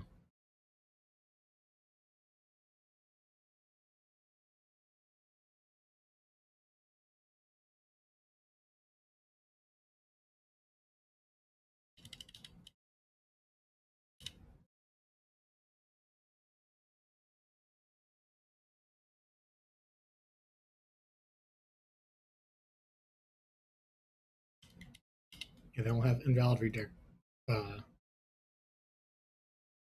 redeclaration. So we'll comment these out, and we want to say format. Yeah, this looks like a good API.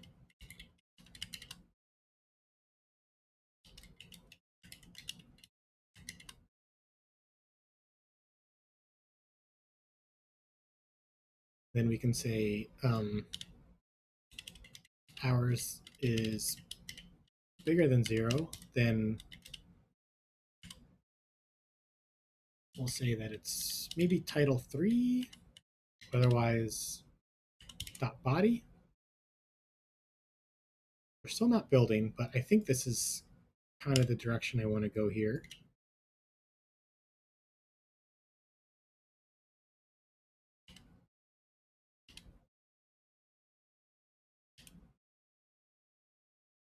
Just do this once, then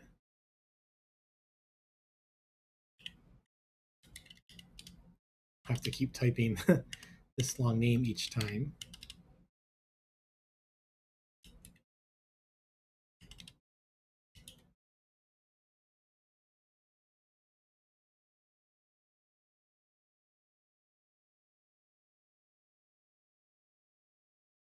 Um, oh, no.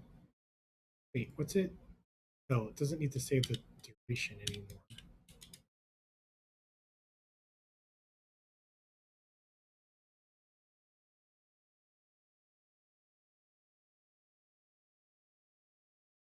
Okay, so we're building. Let's refresh the preview. Wow.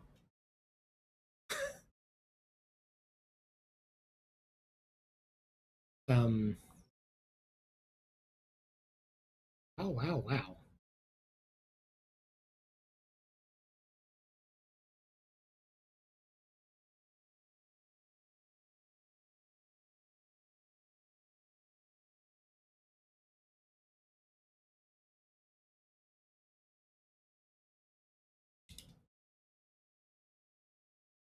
Whoa. What happened there? Maybe it's just some weird intermediate thing, and it needed to refresh and change the font, force it to refresh or something. That's pretty weird either way, though.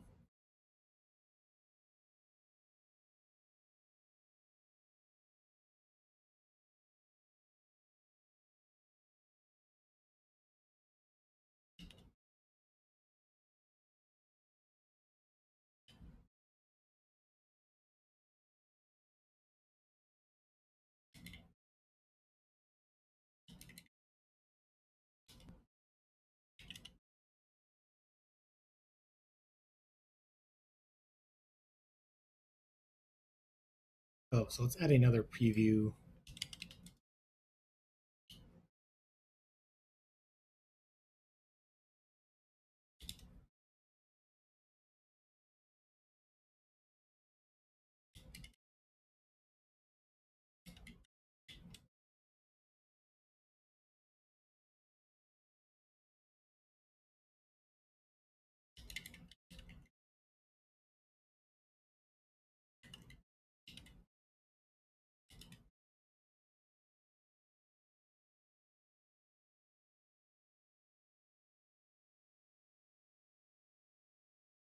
Yeah, something like that.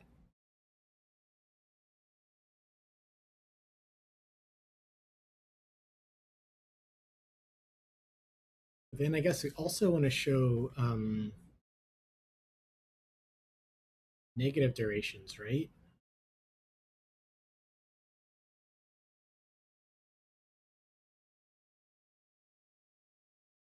Let's see what this looks like back in the app.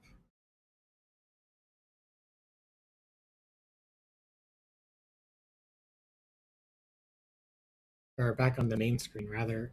Um,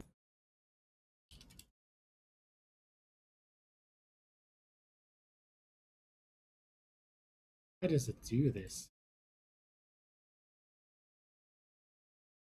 Click settings and then goodness. Yeah, then it kind of highlights. You can see that that's the most important component.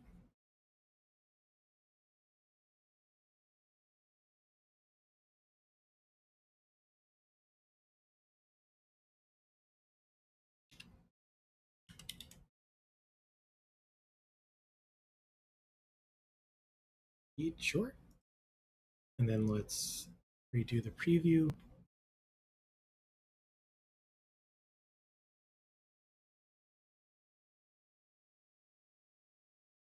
So this one seems centered. This one, it seems like it's still baseline based on the 5. Let's go back to the app preview.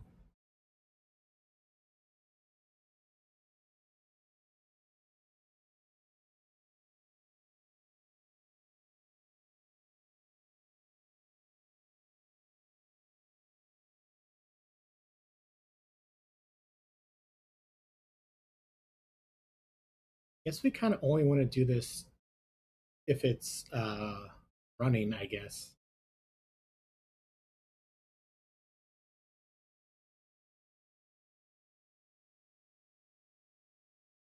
I guess if there's no hours, if we want to hide hours, if the original didn't have hours,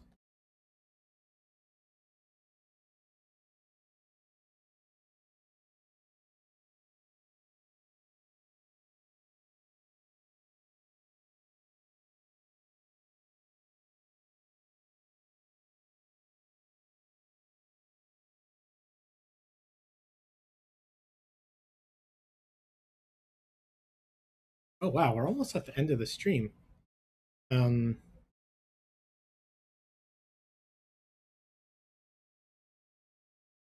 I have about 7 minutes left till when I usually end. So if anyone has any questions, now's a great time. I like the direction of this, highlighting the most important component. Obviously, there's more work to do.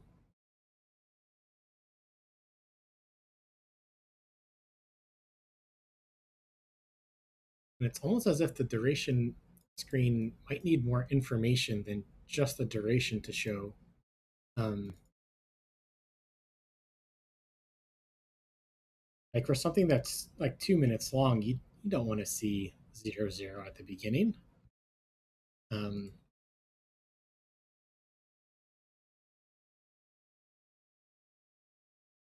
let's see. Start on duration view.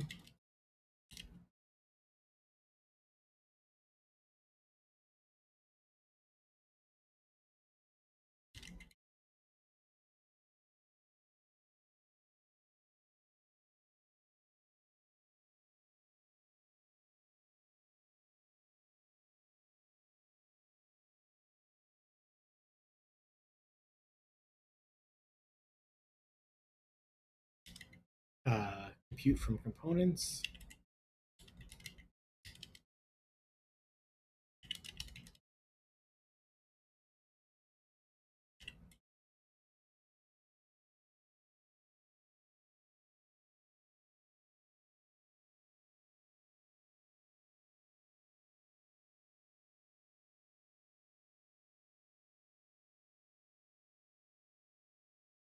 Whew. We're still on format time better. So we can make some notes on what we're thinking. Um, don't show hours if original didn't have hours.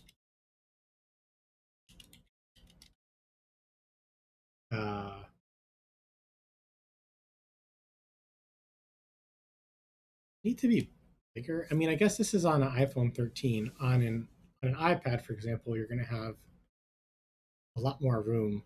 Um, in a different state for when you go past. Stop the timer. Maybe tapping on a running timer goes to like inspect the timer.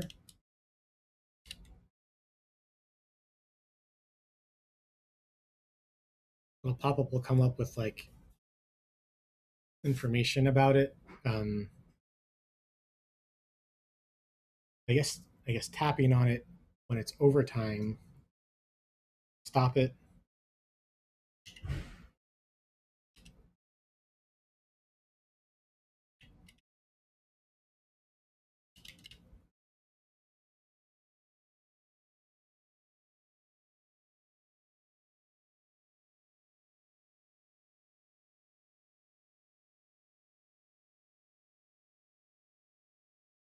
And then I guess like when it is stopped, we have to think about what it should look like too. Um, like if I just stopped it, I think I kind of want to see uh, what I just stopped. I kind of want to see a little bit of information about the most recent run. I guess if I haven't, you know, made something in a while, maybe it should float down to the bottom of the list. Maybe it should not show the most recent run unless we're inspecting it. Um,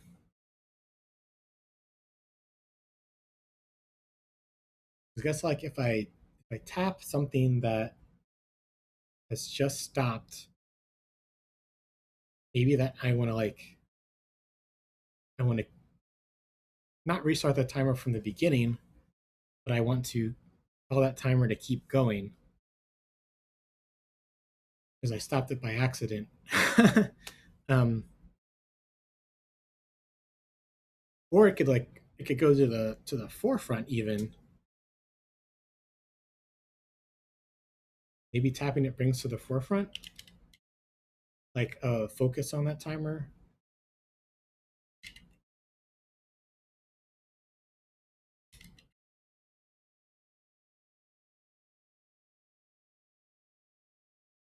But then that might take too many taps to stop it. Definitely something to think about.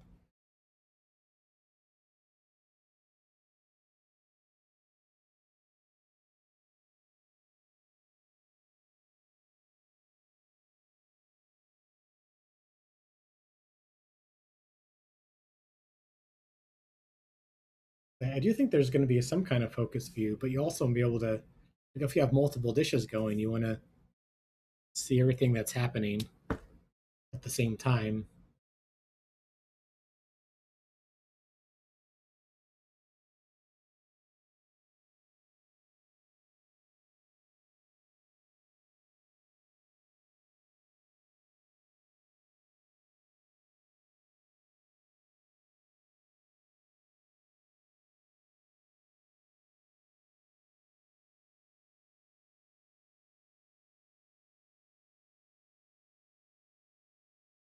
Well, that'll be something to sleep on.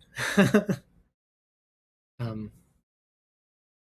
Guess I should start winding down the stream for the day. Um, thank you so much for joining me today.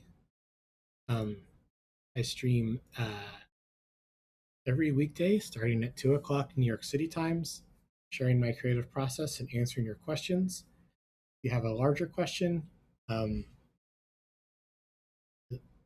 if you want a code review or a more in-depth question, just please subscribe, and I'm very happy to get to your question. Otherwise, if it's small, happy to answer it for free. Subscribers also get access to the Discord and to the GitHub. Thank you so much to our new subscriber today. The support feels so good. Um, really trying to make this work. This is what I'm doing full time now, making apps, being creative on stream. The website is fullqdeveloper.com with links to the YouTube, um, where the past episodes go. Um, what else? Yeah, I guess I'll see you tomorrow around 2 p.m. New York time. Thank you so much.